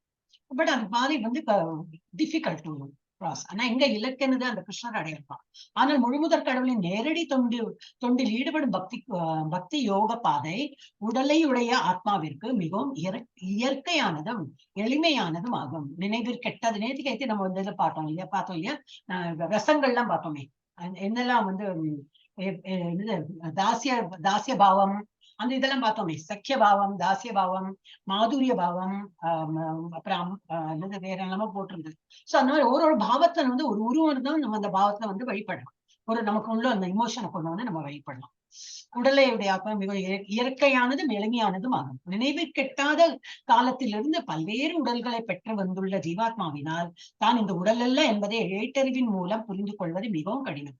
நம்மளே வந்து நான் உடல் அல்ல ஆத்மா, உடல் அல்ல ஆத்மான்னு சொல்லிட்டு இது படிக்க வைக்கும் போது நல்லாதான் இருக்கு. திரும்பி நம்ம வந்து இந்த கிளாஸ் எல்லாம் முடிஞ்சிட்டு போனோம்னா இது உடல் சொல்லிட்டு ஏன்னா பசிக்க ஆரம்பிக்கும். அவர் யாராவது வராங்கன்னா அப்பதான் நல்லா ட்ரெஸ் பண்ணிப்போம். ஏன்னா உடல் நம்ம உடல் வச்சிருக்கோமே, என்ன யூ ஷுட் பி கிளீன்லி ட்ரெஸ்ட். யாரோ வராங்க, விருந்தாளி வரா, இல்ல நம்ம வெளியில போனோம்னாக்கா டெஃபினட்டா நம்ம ட்ரெஸ் பண்ணி தான் போறோம். இல்ல நான் ஆத்மா தான் சொல்லி எப்படி வேணா போக முடியுமா? இல்ல. சோ நம்ம இன்னும் அந்த இதுலதான் இருக்கும். நம்ம வந்து ஆத்மானு புரிஞ்சுக்கிறது அதே நம்ம வந்து இன்னும் கஷ்டமா தான் இருக்காங்க. தான் இந்த உடல் அல்ல என்பதை ஏட்டறிவின் மூலம் புரிந்து கொள்வது மிகவும் கடினம். பக்தி யோகி ஆனா வந்து பக்தி யோகத்துல இருக்கும் போது நமக்கு வந்து அது புரிஞ்சு வரும். ஆனா ஏட்டறிவு மாத்திரம் வச்சுட்டு இருக்கும் போது அது கொஞ்சம் கஷ்டமா இருக்கும். பக்தி யோகி நம்மள மாதிரி டிவோட்டிஸ் எல்லாம் என்னது? கிருஷ்ணரது விக்கிரகத்தினை வழிபாட்டிற்குரியதாக இருக்கிறான். அதன் மூலம் உடல் சார்ந்த எண்ணங்களை மனதில் தாங்கியுள்ள மனிதனும் ஆன்மீகத்தில் ஈடுபட முடியும். பகவான் ஒரு கண்ணு மூக்கு இருக்கா, ஓகே, அவருக்கும் ஒரு திலகன்லாம், நம்மளும் தான் இதெல்லாம் எடுத்துக்கணும், அவருக்கு இடலாம், அவருக்கு ஒரு போர்வை, ஒரு மாதிரி ஷால் போத்தலாம், அந்த மாதிரி ஏதோ நமக்கு வந்து பண்ண தோணும். மனித ஆன்மீகத்தில் ஈடுபட முடியும். பரமபுருஷ பகவானை அவரது ரூபத்தின் மூலம் கோவிலில் வழிபடுவது சிலையை வழிபடுவதாகாது. பரமபுருஷ பகவானை அவரது ரூபத்தின் மூலம் கோவிலில் வழிபடுவது சிலையை வழிபடுவதாகாது.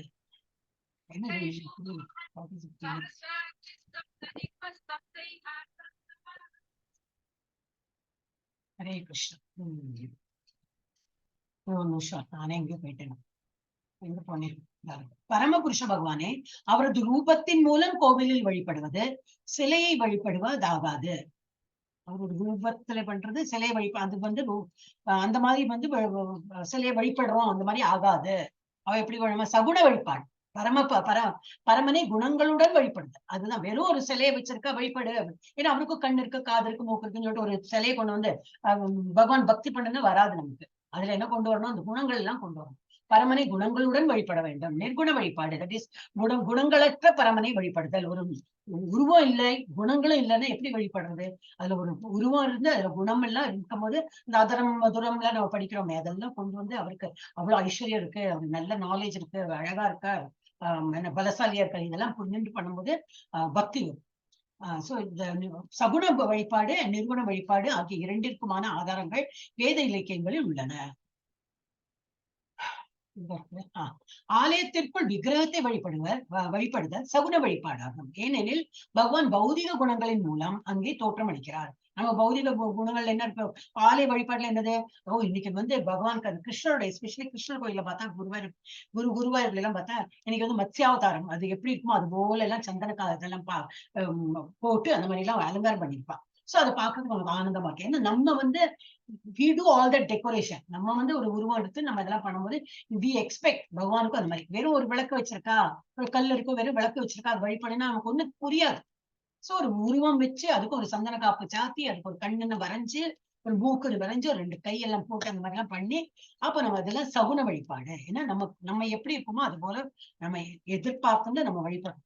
இது வந்து சகுன வழிபாடு. பரமனை குணங்களுடன் வழிபடுது. நம்ம படிச்சுட்டோமே.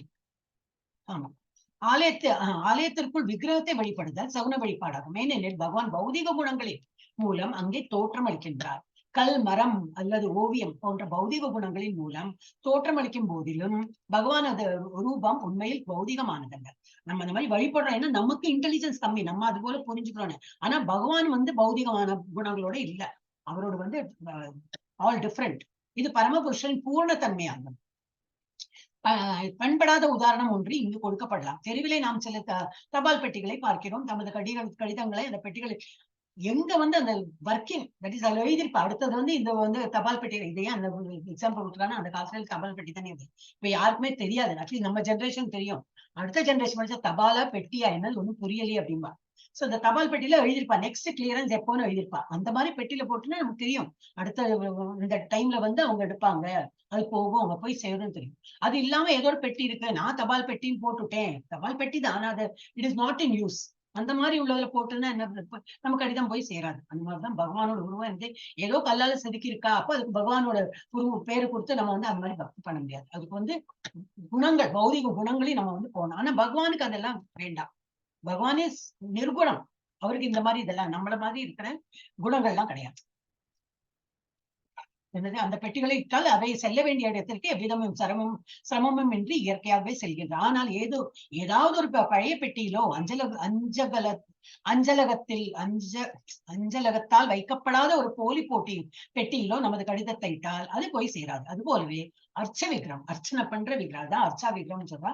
அர்ச்சனை பண்றோம் இல்லையா, அந்த விக்கிரகம் இறைவனது அதிகாரபூர்வமான தோற்றமாகும். அது பண்ண பண்ண பண்ண இப்ப நம்ம மாலையிலேயே நான் சொல்றேன், நம்ம மாலையில ஜபம் பண்ணி பண்ணி பண்ணி அது அவ்வளோ இது வரும், பவர் வரும். அந்த மாதிரியானதான் ரொம்ப கேர்ஃபுல்லா வச்சுக்கணும். நம்ம காலில் படுறா போல கேர்ஃபுல்லா ஒரு இடத்துல நல்லா வச்சுக்கணும். அதே இடத்துல வச்சு நம்ம வந்து ஒரே இடத்துல உட்காந்து ஜப்பா பண்ணிருக்கும் போது இன்னும் நல்லா ஒரு இது. ஆனா அதுல கொடுத்துருக்க ஒரே இடத்துலதான் உட்காரணும், இல்ல நடக்கலாம், எங்க வேணா உட்காரலாம், எப்படி வேணா உட்காரலான்னு. பட் நம்ம ஒரு பொசிஷன்லயே உட்காந்து எல்லாமே அப்படித்தானே இல்லையா? இப்ப நம்ம ஸ்கூல் படிக்கவும் அப்படிதான், ஒரே இடத்துல உட்காந்து படிக்கும்போது கரெக்டா அந்த ஆங்கிள் நம்ம பார்ப்போம், அந்த ஒரு இது பழகி போயிடும். வேற ஒரு நாளைக்கு வேற இது ஒரு கிளாஸ் போய் உட்காந்தாலும் வேற ஆங்கிள் உட்காரும்போது ஒரு மாதிரி இருக்கும், டிஃப்ரெண்டா இருக்கும். நம்ம வீட்லயே அப்படிதான், ஒரே இடத்துல வந்து படுக்கிறோம், ஒரே இடத்துல வந்து சாப்பிடுறோம்னா அது நமக்கு இதா இருக்கும். வேற விதமா இருந்ததுனாக்கா it is very difficult to இதை நமக்கு அட்ஜஸ்ட் பண்றதுக்கு டைம் இருக்கும். அந்த மாதிரி ஆனா இது என்ன இருக்கு, அது போலவே அர்ச்சா விக்கிரம் இறைவனது அதிகாரபூர்வமான தோற்றம். ஏன்னா அதுல அர்ச்சனை பண்ணி பண்ணி பண்ணி அது மெருகேறி இருக்கும். இந்த அர்ச்சா விக்கிரகம் பரமபுருஷனுடைய ஒரு அவதாரம். இவ்வுருவத்தின் மூலமாக இறைவன் சேவையை ஏற்றுக்கொள்கிறார். இது ஒரு கல்லோ ஒரு மரம் அப்படின்னு சொல்லிட்டு நினைக்காம அதுக்குள்ள பவர் ஏறி இருக்கும். சோ அது பார்க்கும் போதே வந்து நமக்கு வந்து பக்தி வரும். ஏன்னா அதுல வந்து அவ்வளவு பூஜை எல்லாம் பண்ணிருப்பாங்க. சோ இவ்வுருவத்தின் மூலமாக இறைவன் சேவையை ஏற்றுக்கொள்கிறார். அவர் சர்வ சக்திமான், அனைத்து சக்திகளையும் உடையவர். எனவே கட்டுண்ட வாழ்வில் இருந்து மனிதனின் வசதிக்காக அவர் தனது அர்ச்சா விக்கிரக அவதாரத்தின் மூலம் பக்தனுடைய சேவைகளை ஏற்றுக்கொள்கிறார். அவர் வந்து ஒரு ஒரு எம்ப்ளம் மாதிரி. இப்ப நம்ம பிளாக் வச்சுட்டு நம்ம என்னது நம்ம ரிபப்ளிக் டே, இண்டிபெண்டன்ஸ் டேக்கு ஒரு செல்யூட் அடிக்கிறோமே, இந்தியாவை நினைத்துதான் நம்ம அதுக்கு இது பண்றோம். அது போல பகவான் என்ன பண்றாரு, ஒரு அர்ச்ச விக்கிரகம், இந்த மாதிரி ஒரு விக்கிரகத்தை நீங்க இதெல்லாம் வந்து அர்ச்சனை பண்ணுங்க, ஒரு அபிஷேகம் பண்ணும்போது அதை ஏத்துக்கிறேன். நம்ம அந்த விக்கிரகத்துக்கு என்னெல்லாம் பண்ணணுமோ அவர் வந்து ஏத்துக்கிறார். நம்ம வீட்லயே அப்படித்தானே ஒரு சின்ன குட்டி கிருஷ்ணர் இருக்குன்னா அவருக்கு எல்லாம் நம்ம நைவேத்தியம் எல்லாம் பண்ணும்போது ஏத்துக்கிறார். ஏன்னா அவர் வந்து அந்த உருவத்துல வந்து அவர் ஏத்துக்கிறார். அந்த மாதிரி பக்தனுக்கு எப்படி வசதியோ அந்த மாதிரி அவர் அந்த உருவத்துல வந்து ஏத்துக்கிறார். எனவே பக்தனை பொறுத்தவரையில் பகவானை நேரடியாகவும் உடனடியாகவும் அணுகுவதில் சிரமம் ஏதும் இல்லை. ஏன்னா எப்படி வேணா நம்ம பார்க்கலாம், ஒரு அர்ச்சா விக்கிரகம் சொல்றோம் அந்த இதுலயும் பார்க்கலாம். he can have any form. அதை வச்சு நம்ம வழிபடும் போது அந்த ஃபார்ம்லயே அவர் வந்து காட்சி தர, அது வந்து ஏத்துக்கும் செய்யறோம். நம்ம என்னெல்லாம் பண்றோமோ அதை ஏத்துக்கும் செய்யறோம். ஆனால் ஆன்மீக தன்னுணர்விற்காக அருவத்தன்மையை பின்பற்றுவர்களது வழி மிகவும் சிரமமானதாகும். அத்தகைய உபனிஷத்துகள் போன்ற வேத இலக்கியங்களின் மூலமாக பரமனில் தோன்றாத தன்மையினை புரிந்து கொள்ள வேண்டும். அவளுக்கு ஒரு உருவம் கிடையாது, ஒண்ணும் கிடையாது. அவ வேணும் ஞானத்தை வளர்த்துக்கிறதுக்கு இந்த இதெல்லாம் படிப்பான், உபனிஷத் படிப்பா, இதெல்லாம் இலக்கியங்கள்லாம் படிப்பான், டிபேட்ஸ் இதெல்லாம் பண்ணுவான். அப்ப அதுல வந்து பக்தி கிடையாது. அப்ப அவளுக்கு வந்து அது கஷ்டம், பகவானை வந்து திருப்திப்படுத்துறதுல ரொம்ப கஷ்டமாகும். பரமனின் தோன்றாத தன்மையினை புரிந்து கொள்ள வேண்டும். இதை ரொம்ப வேத மொழியினை கற்று எல்லையற்ற உணர்வுகளை புரிந்து கொள்ள வேண்டும். மேலும் இவை அனைத்தையும் உணரவும் வேணும். அவள் இதெல்லாம் பண்ணிட்டு பகவானை உணரணும். வெரி டிஃபிகல்ட் தான். இது சாதாரண மனிதருக்கு அவ்வளவு சுலபமானது அல்ல. மாறாக கிருஷ்ண உணர்வில் இருப்பவன் அங்கீகரிக்கப்பட்ட ஆன்மீக குருவின் வழிகாட்டுதலை பின்பற்றுதல், விக்கிரகத்தினை நெறிப்படி வழிபடுதல். இப்ப ஃபர்ஸ்ட் என்ன கொடுத்திருக்காரு, ஒரு ஆன்மீக குருவை வந்து இது அவ சொல்ற வழிபாட்டுல நம்ம வழிகாட்டுதல்ல நம்ம வந்து பின்பற்றணும். அதனாலதான் இந்த ஷெல்டர் ஃபார்ம் இதெல்லாம் எடுத்து கொடுக்குறான். ஃபர்ஸ்ட் அது அவசியம் இல்லை. ஒரு டீச்சர் யாரு சொல்லி அவ சொல்லி அப்புறம் இந்த வெளியிட குரு, அந்த குரு மூலமா தான் நமக்கு வந்து எல்லாமே கிடைக்கும். குரு வேணும். அப்புறம் என்ன, விக்கிரகத்தினை நெறிப்படி வழிபடுதல். ஒரு விக்கிரம் நம்ம வீட்டுல இருக்குன்னா விக்கிரமோ போட்டோ இல்ல, எங்கிட்ட விக்கிரம் எல்லாம் இல்ல, போட்டோ தான் இருக்க, இடமே இல்ல, இருக்கிற இடத்துல வச்சிருக்கேன்னா அந்த போட்டோக்கே மெருகேறிடும். அந்த போட்டோக்கு நம்ம வந்து ஆர்த்தி காட்டி நைவேத்தியம் பண்ணி ஒரு 10 திலகட்டு எல்லாம் பண்ணும்போது அந்த போட்டோ கூட பவரும். சோ இறைவனது என்னது வழிகாட்டுதல் பின்பற்றுதல், விக்கிரகத்தினை நெறிப்படி வழிபடுதல், இறைவனது பெருமைகளை கேட்டல், பஜனை பாடுறது, இதெல்லாம் கிளாஸஸ் எல்லாம் அட்டென்ட் பண்றது, இறைவனுடைய படைக்கப்பட்ட உணவுப் பொருட்களை பிரசாதமாக உண்ணுதல் போன்ற எளிமையான வழிமுறைகளின் மூலம் பக்தி தொண்டில் யாரு நம்ம டிவோட்டிஸா ஈடுபட்டு பரமபுருஷ பகவானை மிகவும் சுலபமாக உணர்ந்து கொள்கிறான். அருவவாதிகள் இறுதியில் பூரண உண்மையை உணராமல் போகலாம். அவங்களுக்கு வந்து இந்த இதெல்லாம் அவங்க பண்ண மாட்டாங்க. அவங்க வந்து டிபேட்டு என்னது அகாடமிக் நாலேஜ் மாதிரி அவங்க வந்து இது படிப்பா, ஸ்லோகம்லாம் படிப்பா, புரிஞ்சுப்பா, அதை வந்து அப்படி ஞானத்தால அவங்க வந்து வழிபடுவாங்க. இறுதி பூர்ண உண்மையை உணராமல் போகலாம் என்ற அபாயம் இருக்கும் போதிலும் மிகவும் கடினமான பாதையை அதிசயமின்றி பின்பற்றுகின்றனர் என்பதில் எவ்வித ஐயமும் இல்லை. ஆனால் பக்தனோ எவ்வித அபயமோ சிக்கலோ கடினமோ இன்றி முழுமுதற் கடவுளை நேரடியாக அணுகுகின்றான். இது போன்ற ஒரு பதம் ஸ்ரீமத் பாகவதத்திலும் உள்ளது. புருஷோத்தமரான முழுமுதற் கடவுளிடம் சரணடைவதே இறுதி நிலை. அந்த சரணாகதி பக்தி என்று அது வந்து சரணாகதி பக்தி, கடைசியில சரணாகதி தான் அது வந்து அந்த மாதிரி பக்தின்னு எனப்படுகிறது. ஆனால் அதை விடுத்து பிரம்மன் எது, பிரம்மன் அல்லாதது எது என்பதை புரிந்து கொள்ளும் சிரமத்தை ஏற்று வாழ்நாள் முழுவதையும் ஒருவன் கழித்தால், இப்ப அருவவாதிகள்னா அதான் பிரம்மன் நிலைனா என்ன, அது என்ன நிலை, அது அப்புறம் என்னது, அது பக்கத்துல இருக்கிற அது என்னது பிரம்ம ஜோதி, இதெல்லாம் வந்து இது பண்ணிருப்பா, டிபேட் பண்ணி அது வந்து ரொம்ப சிரமப்பட்டு மண்டே குடைஞ்சு அதெல்லாம் பண்ணிருப்பான் இன்டெலிஜென்ஸ் எல்லாம். இது வந்து வேண்டாத வேலை. அதுதான் புரிந்து கொள்ளும் சிரமத்தை ஏற்று வாழ்நாள் முழுவதையும் ஒருவன் கழித்தால் அதன் விளைவு துன்பமயமானதே என்று அங்கே கூறப்பட்டவர். ஃபைனலி அவன் இலக்க போய் சேருவானே தெரியாது. எனவே கண்ணுணர்விற்கான இந்த கடினமான பாதையின் இறுதி பலன் நிச்சயமானதல்ல, போய் சேருவானா தெரியாது என்பதால் ஒருவன் இப்பாதையில ஏற்கக்கூடாது என்று இங்கே அறிவுறுத்தப்படுகின்றன. ஒரு உயிர் வாழியின் ஜீவாத்மாவின் தனித்தன்மை நித்தியமானதாகும். நம்ம we have our own இது இல்லையா, ஒரு குவாலிட்டி வச்சிருக்கோம் அந்த மாதிரி நித்திய தனித்தன்மை. we have என்ன சொல்றது ஐடென்டிட்டி. அவன் ஆன்மீக முழுமையுடன் ஐக்கியமாக விரும்பினால் அவன் தனது சுய இயற்கை நித்தியத்தன்மை, அறிவுத்தன்மை ஆகியவற்றை உணரலாமே தவிர ஆனந்தம் என்னும் தன்மையினை உணர முடியாது. ஜீவாத்மாவின் தனித்தன்மை நித்தியமானதாகும். அவன் ஆன்மீகம் முழுமையுடன் ஐக்கியமாக விரும்பினால் ஆன்மீக முழுமையுடன் ஐக்கியமாக இது அத்வைதிக் பிரின்சிபல் என்னன்னாக்கா அவங்க வந்து they merge with the Lord. அவன் வந்து பிரம்மனோட ஐக்கியம் ஆகிடுவாங்க. அதோட அவங்க முடிஞ்சிடுறது. பிரம்மன் இடத்துல அப்படி ஐக்கியமாயிட்டு தே திங்க் அவ வந்து இது கிடைச்சிடும், அவளுக்கு முக்தி கிடைக்கும். நம்ம அந்த மாதிரி பண்றது இல்ல. பிரம்மன் வந்து ஒரு நிலைதான், பகவானுடைய ஒரு நிலைதான், புரிஞ்சுக்கிற நிலை.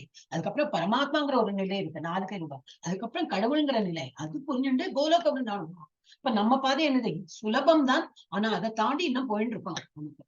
சோ இந்த மாதிரி வந்து அவங்க ஐக்கியமாறு அந்த மாதிரி இருக்கிறது தனது சுய இயற்கை, நித்தியத்தன்மை, அறிவுத்தன்மை ஆகியவற்றை உணரலாமே தவிர ஆனந்தம் நமக்கெல்லாம் இப்போ ஜப்பா பண்றோம், அதுக்கப்புறம் ஒரு ஆனந்தம் கிடைக்கிறது, பஜனை பாடுறோம், அதுல ஒரு ஆனந்தம், அதெல்லாம் அவருக்கு கிடைக்காது.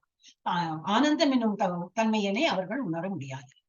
ஞான யோக வழிமுறையில் மிகவும் தேர்ச்சி பெற்ற அத்தகைய ஆன்மீகவாதி ஏதேனும் ஒரு பக்தனின் கருணையை பெற்றால் பக்தி யோகத்தின் நிலைக்கு வந்தடைய முடியும். பக்தனுடைய கருணை, பக்தனாக அவனோட பக்தன் வந்து அவன் ஏற்று அவன் டிவோட்டி ஆனாதான் அவன் வந்து இதெல்லாம் வந்து உணர முடியும், இந்த ஆனந்தம்லாம் அவனுக்கு உணர முடியும், பக்தி யோகத்தின் நிலைக்கு வந்தடைய முடியும். அப்போது கூட அவனது நீண்ட கால அருவவாதி பயிற்சி, ஏன்னா நிறைய நாள் அவன் வந்து அருவவாதிலேயே இருந்ததுனால அந்த பயிற்சினால அவனுக்கு தொல்லையாகவே அமைகிறது. இது என்ன பண்றாங்க, ஒரு கிருஷ்ணரோட ஒரு விக்கிரகத்தை வச்சு ஒரு உருவத்தை வச்சு பண்றாங்களே, அவர் தான் எல்லா இடத்துலயும் இருக்காரு, அவர் என்ன இந்த உருவமாவா இருக்கார், அவர் எப்படி வேணா இருப்பாளே, அவருக்கு அந்த ஒரு அவ அப்படியே இருந்திருந்தா அவளுக்கு அது அக்செப்டன்ஸ் வரவே வராது, அவ ரொம்ப டிஃபிகல்ட்டா ஃபீல் பண்ணுவாங்க. நிலைக்கு வந்தாடைய முடியும். அப்போது கூட அவனது நீண்ட கால அருவவாதி பயிற்சி அவனுக்கு தொல்லையாகவே அமைகின்றது. ஏனெனில் அவனால் அக்கருத்தினை முழுமையாக கைவிட முடியாது. இப்போ உள்ளூர் என்ன இருக்கும், இல்ல கிருஷ்ணர்னு ஒரு உருவம் போட்டு இவங்க வழிபடுறாங்களே, இது சரியில்லை, இது வேற உருவமாவும் இருக்கலாம், எல்லா இடத்துலயும் இருக்கார் அப்படின்னு சொல்லிட்டு அவ வந்து அதை அவ்வளவு சீக்கிரம் அக்செப்ட் பண்ணாது. அவனுக்கு வந்து தொல்லையாவும் இருக்கும், அவனுக்கு வந்து அந்த பழைய இதுலயும் வெளியிலையும் வர முடியாது, அந்த கருத்தினையும் முழுமையாக கைவிடவும் முடியாம ரெண்டுங்கட்டான் அப்படின்னு சொல்லுவாலே அந்த மாதிரி அவஸ்தைப்பட்டு இருப்பார். எனவே உடலையுடைய ஆத்மாவை பொறுத்தவரையில் பயிற்சியின் போதும் சரி, உணர்ந்த பிறகும் சரி, அவ்வியக்தம், தட் இஸ் அருவத்தன்மை அவனுக்கு எப்போதும் தொல்லையே. உயிருள்ள ஒவ்வொரு ஜீவாத்மாவிற்கும் சற்று சுதந்திரம் உள்ளது, நமக்கு எல்லாருக்குமே ஃப்ரீடம் இருக்கு, we can do வந்து எப்படி வேணா நம்ம இருக்கலாம், பகவான் ஃப்ரீடம் கொடுத்திருக்காரு. அருவத்தன்மையினை உணர்வது தனது ஆனந்தமயமான ஆன்மீக இயல்பிற்கு எதிரானது என்பதை அவன் தெளிவாக அறிய வேண்டும். அது வந்து நம்ம ஒரு பிளிஸ்ஃபுல் ஹாப்பினஸ் சொல்றமே, அதுக்கு அது ஆப்போசிட், அதுல வந்து பிளிஸ்ஃபுல்லாவே இருக்க முடியாது. அது வந்து சீரியஸா அவங்க வந்து இதுதான் எனக்கு டிவோஷனோட என்ன பண்ணா மெடிடேட் பண்ணிட்டு இருப்பாங்க. சோ அது வந்து ஆனந்தத்தை கொடுக்காது, அதை அவன் வந்து புரிஞ்சுக்கணும், அவ வந்து அது தெளிவாக அவர்கள் தெளிவாக அறிய வேண்டும். இம்முறையை யாரும் ஏற்கக்கூடாது. ஏனெனில் பக்தி தொண்டில் ஒருவனை முழுமையாக ஈடுபடுத்தும் கிருஷ்ண உணர்வே ஒவ்வொரு தனிப்பட்ட உயிர் வாழ்க்கையும் மிகச்சிறந்த வழிமுறையாகும். இந்த பக்தி தொண்டினை ஒருவன் அலட்சியப்படுத்த விரும்பினால் அவன் நாத்திகனாக மாறிவிடும் அபாயம் உள்ளது. எனவே சிந்தனைக்கு எட்டாததும் புலன்களுக்கு அப்பாற்பட்டதுமான அருவத்தன்மையின் மீது கவனத்தை செலுத்தும் வழிமுறை இப்பதத்தில் ஏற்கனவே விளக்கப்படி என்றுமே ஊக்குவிக்கப்படக்கூடாது. ஏன்னா அதுல வந்து பக்தியே இருக்காது, அப்புறம் வந்து அநாத்திகனா போறதுக்கும் சான்ஸ் இருக்கு. என்ன இவங்க பண்றாங்க, என்ன கடவுளா இப்படி எல்லாம் பண்றாங்க அப்படின்னு சொல்லிட்டு அந்த நாத்திக தன்மையில வந்துடும். அதிலும் குறிப்பாக இந்த கலியுகத்தில் பகவான் ஸ்ரீ கிருஷ்ணன் இம்முறையை சிபாரிசு செய்யவில்லை. சத்யபாமா மாதா படிச்சிருக்கோம். ஹரே கிருஷ்ண மாதாஜி. 6-7 படிச்சிருக்கோம். ஓகே மாதாஜி. ஏது சர்வாணி காமானி மயி கர்மாணி மயி ஏது சர்வாணி கர்மாணி மயி சந்நியஸ்ய மத்பரஹ அனன்யேனைவ யோகனே மாம் தியாயந்த உபாசதே தேசமஹாம் சமுதர்த்தா மிருத்யு சம்சார சாகராத் பவாமி ந சிராத் பார்த்த மய்யாவேஷித சேதசாம். எவரெல்லாம் ஆனால் சர்வாணி எல்லா கர்மாணி செயல்கள் மயி என்னிடம் சந்நியஸ்ய துறந்து மத்பரா என்னிடம் பற்றுதல் கொண்டு அனன்யன பிறராது ஏவ நிச்சயமாக யோகேன அத்தகு பக்தி யோக பயிற்சியினால் மாம் என் மீது தியானத்துடன் உபாசதே வழிபடுகிறார்கள். தேஷாம் அவர்களை அகம் நான் சமுக்தர்த்தா விடுதலை செய்பவன். மிருத்யு மரணம், சம்சார ஜட இருப்பின், சாக சாகராத் சாகராத் கடலில் இருந்து, பவாமி நான் ஆகிறேன், நான் இல்லை சிராத் நீண்ட காலத்துக்கு பிறகு, பர்த்த பிருத்தாவின் மகனே, மயி என் மீது, ஆவேஷித நிலை பெற்ற, சேதசாம் எவரது மனம். மொழிபெயர்ப்பு. ஆனால் தங்களது எல்லா செயல்களையும் எனக்காக துறந்து பிழறாமல் என் மீது பக்தி செலுத்தி எனது பக்தி தொண்டில் ஈடுபட்டு எப்போதும் என் மீது தியானம் செய்து தங்களது மனங்களை எண்ணில் நிறுத்தி எவரெல்லாம் என்னை வழிபடுகிறார்களோ, பிரித்தாவின் மகனே, அவர்களை பிறப்பு இறப்பு என்னும் கடலில் இருந்து உடனடியாக காப்பாற்றுபவனாக நான் இருக்கிறேன். பொருளுரை. ஜட இருப்பில் இருந்து வெகு விரைவில் பகவானாலேயே விடுவிக்கப்படும் பக்தர்கள் மிகவும் அதிர்ஷ்டசாலிகள் என்று இங்கே உறுதியாக கூறப்பட்டுள்ளது. தூய பக்தி தொண்டில் ஈடுபடுபவன் இறைவன் மிக பெரியவர் என்பதையும் ஜீவாத்மா அவருக்கு கீழ்ப்படிந்தவன் என்பதையும் உணரும் நிலைக்கு வருகிறான். ஜீவாத்மாவின் கடமை இறைவனுக்கு தொண்டாற்றுவதாகும். இல்லாவிடில் அவன் மாயைக்கு தொண்டாற்ற வேண்டி வரும். முன்னரே கூறப்பட்டது போல பரமபுருஷரை பக்தி தொண்டினால் மட்டுமே புரிந்து கொள்ள முடியும். எனவே பக்தியில் ஒருவன் முழுமையாக ஈடுபட வேண்டும். கிருஷ்ணரை அடைவதற்கு ஒருவன் தனது மனதை அவரின் மீது முற்றிலும் நிலைநிறுத்த வேண்டும். கிருஷ்ணருக்காக மட்டுமே செயற்பட வேண்டும். எந்த விதமான செயலில் அவன் ஈடுபட்டுள்ளான் என்பது முக்கியமல்ல. ஆனால் அவன் செயல் கிருஷ்ணருக்காக செய்யப்பட வேண்டும். இதுவே பக்தி தொண்டின் தரம். புருஷோத்தமரான முழுமுதற் கடவுளை திருப்தியுற செய்வதை தவிர வேறு எந்த பலனையும் பக்தன் அடைய விரும்புவது இல்லை. அவனது வாழ்வின் குறிக்கோள் கிருஷ்ணரை மகிழ்விப்பதே. குருஷேத்திர போர்க்களத்தில் அர்ஜுனன்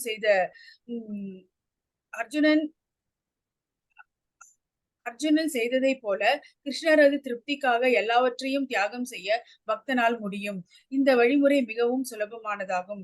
ஒருவன் தனது கடமையில் ஈடுபட்டிருக்கும் அதே சமயத்தில் ஹரே கிருஷ்ணா கிருஷ்ண கிருஷ்ண ஹரே ஹரே, ஹரே ராம ராம ராம ஹரே ஹரே என்னும் கீர்த்தனத்தில் ஈடுபடலாம்.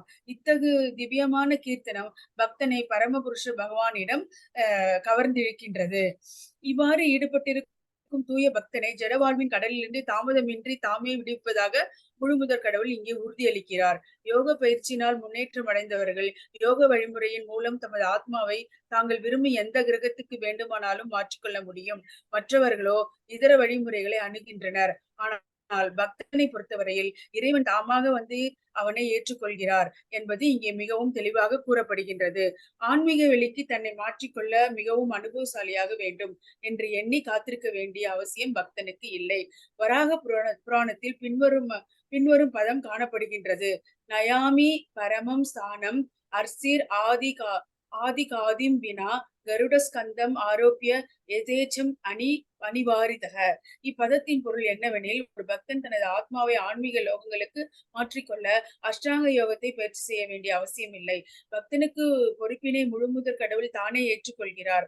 நானே விடுவிப்பனாக ஆகிறேன் என்று அவர் இங்கே தெளிவாக கூறுகிறார். தனது பெற்றோரால் முழுமையாக கவனிக்கப்படும் குழந்தையின் நிலை பாதுகாப்பானதாகும். அதுபோல ஒரு பக்தன் தன்னை பிற கிரகங்களுக்கு மாற்றிக்கொள்ள யோக பயிற்சியை மேற்கொள்ள வேண்டிய அவசியம் இல்லை. மாறாக பெருங்கருணையுடன் கருட வாகனத்தில் விரைந்து வரும் முழுமுதற் கடவுள் பக்தனை ஜடவாழ்விலிருந்து உடனடியாக விடுதலை செய்கின்றார். கடலில் விழுந்த மனிதன் மிக கடுமையாக முயற்சி செய்தாலும் சரி, நீந்துவதில் மிக திறமைசாலியாக இருந்தாலும் சரி, அவனால் தன்னை காப்பாற்றிக் கொள்ள முடியாது.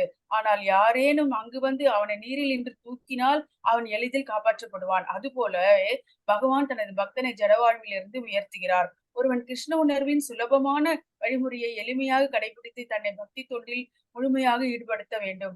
ஒவ்வொரு புத்திசாலி மனிதனும் இதர வழிமுறைகளை விட்டுவிட்டு பக்தி தொண்டினை எப்போதும் தேர்ந்தெடுக்க வேண்டும். நாராயணத்தில் இது பின்வருமாறு உறுதி செய்யப்படுகின்றது. யாவை சாதன சம்பத்திக புருஷாத் சதுஷ்டேய தயா வினா தத் ஆப்னோதி நரோ நாராயணாஸ்ரஹ. இப்பதத்தின் பொருள், ஒருவன் பலநோக்கு செயல்களின் பல்வேறு முறைகளிலோ மன கற்பனையின் மூலம் அறிவை விருத்தி செய்வதாலேயோ ஈடுபடக்கூடாது. பல்வேறு யோக முறைகள், மன கற்பனை, சடங்குகள், யாகங்கள், தானங்கள் மற்றும் இதர வழிமுறைகளால் அடையப்படும் அனைத்து தன்மைகளையும் தனது முழுமுதற் கடவுளிடம் பக்தி செலுத்துவதுடன் தானாக அடைய முடியும். இதுவே பக்தி தொண்டின் விசேஷமான வரப்பிரசாதம் ஆகும். ஹரே கிருஷ்ண கிருஷ்ண கிருஷ்ண ஹரே ஹரே, ஹரே ராம ராம ராம ஹரே ஹரே என்ற கிருஷ்ணரின் திருநாமத்தை எளிமையாக உச்சரிப்பதன் மூலம் பகவானின் பக்தன் சுலபமாகவும் மகிழ்வுடனும் பரம இலக்கை அணுக முடியும். ஆனால் வேறு எந்த அறநெறிகளாலும் அத்தகைய இலக்கினை அணுகுதல் இயலாததாகும். பகவத்கீதையின் முடிவு 18ஆம் அத்தியாயத்தில் கூறப்பட்டுள்ளது.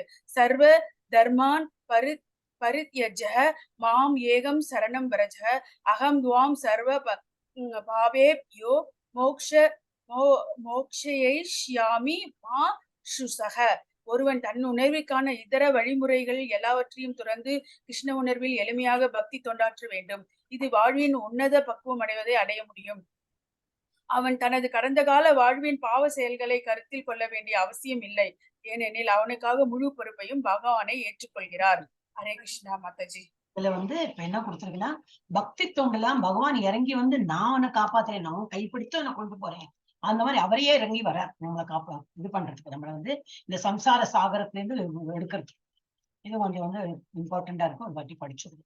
ஆனால் தங்களது எல்லா செயல்களையும் எனக்காக துறந்து விரழாமல் என் மீது பக்தி செலுத்தி எனது பக்தி தொண்டில் ஈடுபட்டு எப்பொழுதும் என் மீது தியானம். இது ஃபர்ஸ்ட் நிலைன்னா அனன்ய பக்தி சொல்லுவா. இதுக்கு அப்புறம் தான் அடுத்த ஸ்டேஜ் வரும். பகவான் அதையும் நல்லா கிளியரா சொல்லுவார். இது பண்ண முடியலையா, அடுத்தது இந்த மாதிரி பண்ணி பழகு அப்படிங்கிற. ரொம்ப நல்லா இருக்கும் இந்த சாப்டர். என் மீது பக்தி செலுத்தி எனது பக்தி தொண்டில் ஈடுபட்டு எப்பொழுதும் என் மீது தியானம் செய்து தங்களது மனங்களை என்னில் நிறுத்தி இவரெல்லாம் என்னை வழிபடுக. அந்த மாதிரி யாரு வழிபடுகிறார்களோ பிதாவின் மகனே, அவர்களை பிறப்பு இறப்பு என்னும் கடலில் இருந்து உடனடியாக காப்பாற்றுவனாக நான் இருக்கிறேன். இதுல பொருளுரையில இவர் பிரபுபாதா நல்லா இருக்கு. ஜட இருப்பிலிருந்து வெகு விரைவில் பகவானிலேயே விடுவிக்கப்படும் பக்தர்கள் மிகவும் அதிர்ஷ்டசாலிகள் என்று இங்கே உறுதியாக கூறப்பட்டுள்ளது. தூய பக்தி தொண்டில் ஈடுபடுபவன் இறைவன் மிக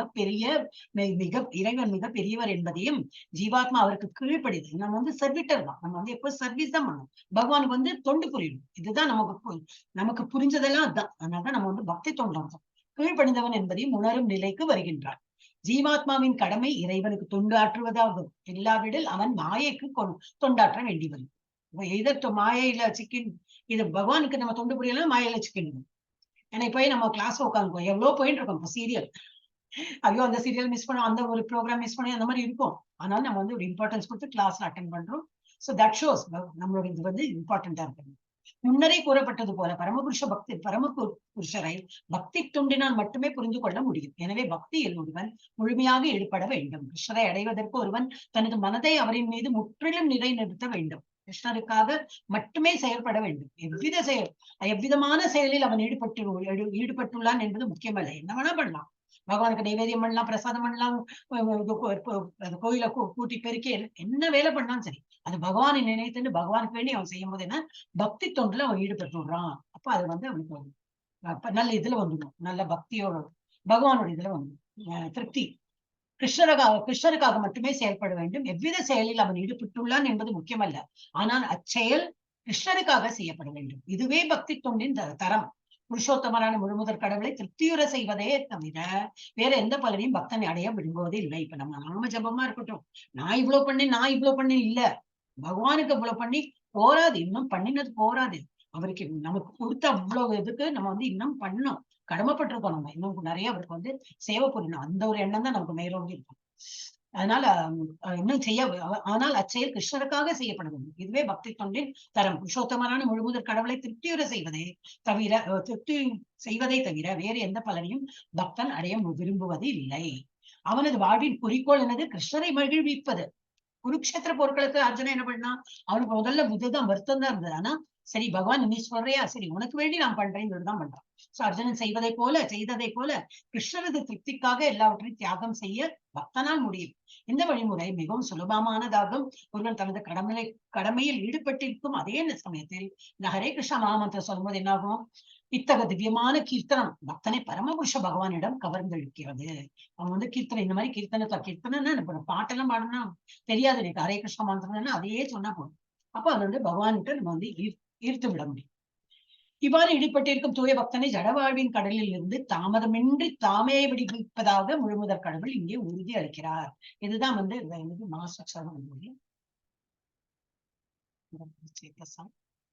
வேர்டு வந்தா போல தெரியல.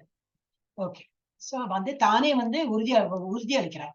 யோக பயிற்சியில் முன்னேற்றம் அடைந்தவர்கள் யோக வழிமுறையின் மூலம் தமது ஆத்மாவை தாங்கள் விரும்பும் எந்த கிரகத்திற்கு வேண்டுமானாலும் மாற்றிக்கொள்ள முடியும். அது அவங்களோட யோகா மிஸ்டிக் பவர்ல அவங்க பண்ண முடியும். மற்றவர்களோ யார் யோகா சித்தி எல்லாம் பண்ணாம இருக்காங்களோ அவர்களுக்கு இதர வழிமுறைகளை அணுகுகின்றன. ஆனால் பக்தனை பொறுத்தவரையில் இறைவன் தாமாக வந்து அவனை ஏற்றுக்கொள்கிறான். அவெல்லாம் வந்து தேடின்னு போறா, பகவான் என்னை ஏத்துக்கணுமே சொல்லிட்டு ஒரு வழிமுறையை பின்பற்றி போறா. நமக்கு அப்படி இல்ல, சிம்பிளா ஒரு பக்தி தொண்டு பண்ணா போறோம். அப்ப பகவானே இறங்கி வந்து வா கைப்பிடிச்சு அவனை கூட்டின்னு போறேன். இறைவன் தாமாகவே வந்து அவனை ஏற்றுக்கொள்கிறார் என்று இங்கே மிகவும் தெளிவாக கூறப்படுகின்றது.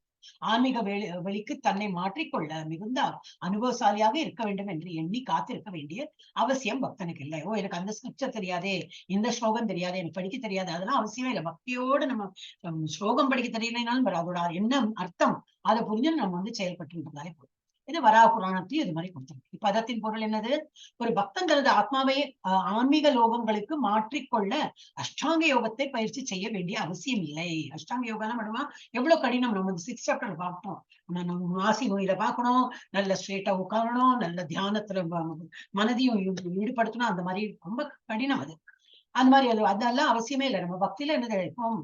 நாம ஜபம் பண்ணும்போது காதால கேட்கிறோம், வாயால சொல்றோம், ஸ்மரணம் இருக்கு, தொண்டு புரியும் போது பகவானை நினைத்துதான் பண்றோம். என்ன வேலை பண்ணாலும் பகவானை நினைத்து பண்ணும்போது அதுதான் பக்தி. நானே விடுவிப்பவனாக ஆகிறேன் என்று அவர் இங்கே தெளிவாக கூறுகிறார். இந்த பதத்தை வந்து சொல்றார். தனது பெற்றோரால் முழுமையாக கவனிக்கப்படும் குழந்தையின் நிலை பாதுகாப்பானதாகும். ஒரு குழந்தை இருக்குன்னா அம்மா என்ன வேலை பண்ணிட்டு இருந்தாலும் அந்த பேக் ஆஃப் அவர் மைண்ட் அது இருந்துட்டே இருக்கும். குழந்தை என்ன பண்றான், தூங்கிட்டு இருக்கானா, அவனுக்கு டைம் ஆச்சு சாப்பிடணுமே, முடிச்சுட்டு தூங்கிட்டு குழந்தை இருந்துட்டானா, கீழே விழாம படுத்துட்டு இருக்கானா, இதெல்லாம் நம்ம ஒரு அம்மாவா இருக்கிறவங்களுக்கு அதுக்கு நல்லா தெரியும். இப்ப நம்ம எல்லாம் லேடிஸ் நல்லா தெரியும். பேக் ஆஃப் அவர் மைண்ட் என்ன வேலை பண்ணாலும் மனசு எங்க இருக்கும், அந்த குழந்தை போட்டிருக்கோமே, ஒழுங்கா தூங்கிட்டு இருக்கா, கீழே விழலையே, அழப்போறதே, இந்த டைம் ஆயிடுதே, சாப்பாடு கொடுக்கறதே, இதேதான் நம்ம இது இருக்கும். அதே போலதான் பகவானையும் நம்ம நினைத்துன்னு பண்ணணும்.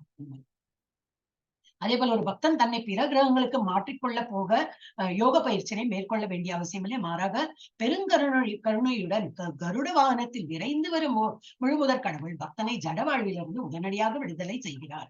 கடலில் விழுந்த மனிதன் மிக கடுமையாக முயற்சி செய்தாலும் சரி, நீந்துவதில் மிக திறமைசாலியாக இருந்தாலும் சரி, அவனால் தன்னை காப்பாற்றிக் கொள்ள முடியாது.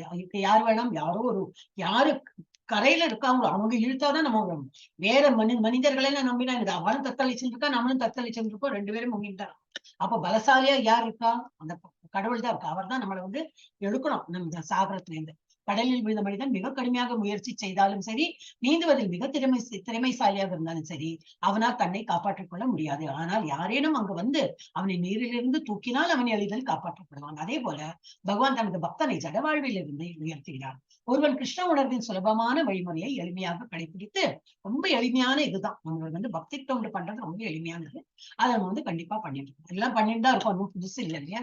we are all doing very good பக்தி. தன்னை பக்தி தொண்டில் முழுமையாக ஈடுபடுத்த வேண்டும். ஒவ்வொரு புத்திசாலி மனிதனும் இதர வழிமுறைகளை விட்டுவிட்டு பக்தி தொண்டினை எப்போதும் தேர்ந்தெடுக்க வேண்டும். நாராயணியத்தில் இது கொடுத்திருக்கு. இப்பதத்தின் பொருள் என்னது? ஒருவன் பலநோக்கு செயல்களின் பல்வேறு முறைகளிலோ மனக்கற்பனை மூலம் அறிவை விருத்தி செய்வதிலோ ஈடுபடக்கூடாது. கூடாதுன்னா என்னது? அவ்வளவுதான். It is not so easy to understand. நான் அந்த ஸ்கிரிப்டர் படிச்சேன், இந்த ஸ்கிரிப்டர் படிச்சேன் அப்படின்னா அது புரிஞ்சுட்டு அதை ஏத்துக்கிறது ரொம்ப கஷ்டம். அதோட நம்ம பக்தி தொண்டில் முன்னாடி போயிட்டே இருக்கு. பல்வேறு யோக முறைகள், மனக்கற்பனை, சடங்குகள், யாகங்கள், தானங்கள் மற்றும் இதர வழிமுறைகளால் அடையப்படும் அனைத்து தன்மைகளையும் முழுமுதற் கடவுளிடம் பக்தி செலுத்துபவன் தானாக அடைய முடியும். அது ஈஸியா அவன் வந்து அடைஞ்சிடுவான். அதெல்லாம் படிச்சு வரவனும் அதுக்கு அங்கதான் போறான். நம்ம அந்த ஸ்கிரிப்சர்ஸ் எல்லாம் படிக்காம வெறும் பக்தியோட நம்ம வந்து போறோம். இதுவே பக்தி தொண்டின் விசேஷமான வரப்பிரசாதம். ஹரே கிருஷ்ணா ஹரே கிருஷ்ணா கிருஷ்ண கிருஷ்ணா ஹரே ஹரே ஹரே ராம ராம ராம ஹரே ஹரே என்ற கிருஷ்ணரின் திருநாமத்தினை எளிமையாக உச்சரிப்பதன் மூலம் பகவானின் பக்தன் சுலபமாகவும் மகிழ்வுடனும் பரம இலக்கை அணுக முடியும். ஆனால் வேற எந்த அறநெறிகளாலும் அத்தகைய இலக்கினை அணுகுதல் இயலாதது. பாபா பகவத்கீதை முடிவு 18ஆம் அத்தியாயத்துல இது சர்வ தர்மான் பரித்தேஜ, எல்லாம் தர்மம், அது தர்மம், இது செய்யணும் அது செய்யணும் எல்லாத்தையும் விட்டுடும். பட் எல்லாம் பகவான் எல்லாம் 18 சாப்டர் எல்லாம் முடியறது வரைக்கும் வந்தப்புறம் 18 சாப்டர்ல என்ன சொல்றாரு, அதுக்கு முன்னாடி அதை பண்ணும் இதை பண்ண எல்லாம் சொல்றேன், இந்த மாதிரி கர்மா பண்ணு இதை பண்ணு அது பண்ணுங்க. 18 சாப்டர்ல வந்து அதெல்லாம் விட்டுடும். உனக்கு அதுவும் எல்லாம் கஷ்டமா இருக்கா, நான் இதுக்கு முன்னாடி சொன்னதெல்லாம் கஷ்டமா இருக்கா, பரித்தியஜ்யா, எல்லா தர்மத்தையும் பரித்தியஜ்யன்னா என்னது விட்டுவிடு, அதெல்லாம் விட்டுட்டேன்னு. மாமேக்கம் சரணம் ரஜ, என்னை மாத்திரம் நீ ஏத்துக்கோ, என்கிட்ட வந்து சரணம் அடை, என்கிட்ட வந்து சரணம் அடைந்தா என்ன ஆகும், அகம் நான் வந்து துவாம் உன்னுடைய சர்வ பாப்பேபியோ எல்லா பாவங்களையும் போக்கி விடுவேன். மோட்ச இஷ்யாமி, மோட்சம்னா என்னது, எல்லாத்தையும் அழித்து விடுவோம், உங்கள் பாவத்தெல்லாம் அழித்து உன்னை வந்து கரையேற்றி விடுவேன் அப்படின்னு. மா சுச்சக, பயப்படாதே, டோன்ட் வரி, பயம் வேண்டாம் அப்படிங்கிறாரு. இது வந்து 18 சாப்டர்ல இது ரொம்பவே இம்பார்ட்டன்ட் ஸ்லோகா. ஒருவன் தன்னுணர்விற்கான இதர வழிமுறைகள் எல்லாவற்றையும் தொடர்ந்து கிருஷ்ண உணர்வில் எளிமையாக பக்தி தொண்டாற்ற வேண்டும். இது வாழ்வின் உன்னத பக்குவத்தை அடைய உதவும். அவன் தனது கடந்த கால வாழ்வின் பாவ செயல்களை கருத்தில் கொள்ள வேண்டிய அவசியமும் இல்லை. ஏன்னா எல்லாம் கடந்த காலத்துல என்னவோ நான் பண்ணிருப்போம் தப்பெல்லாம், அதெல்லாமும் நம்ம வந்து ஹரே கிருஷ்ண மாமந்திரம் சொல்லிச்சுன்னா அதெல்லாமும் பொடிப்படியா போயிடும், எல்லாம் அழிஞ்சு போயிடும். ஏனெனில் அவனுக்கான முழு பொறுப்பையும் பகவானே ஏற்றுக்கொள்கிறார். ஜானி மாதாஜி இப்ப இறங்கியாச்சா? ஜானி மாதாஜி போயாச்சு. ஓகே, இனிமே நம்ம படிக்கலாமா, இன்னும் ஒரு 1/2 மணிக்கு படிக்கலாமா, இல்ல எல்லாருக்கும் எங்கேயா போகணும் ஏதோ அவசியம் இது பண்ணணும்னா விட்டு நம்ம முடிச்சு விடலாம். மாதாஜி முடிச்சிடுங்க மாதாஜி. போனோமா, வெளியில போனோமா எல்லாருக்கும்? ஆமா மாதாஜி முடிச்சிடுங்க மாதாஜி. அப்ப 12.7 வரைக்கும் நம்ம படிச்சோம். 8ல இருந்து நம்ம வந்து அடுத்த வாரம் படிக்கணும். ஸ்டாப் பண்றேன்.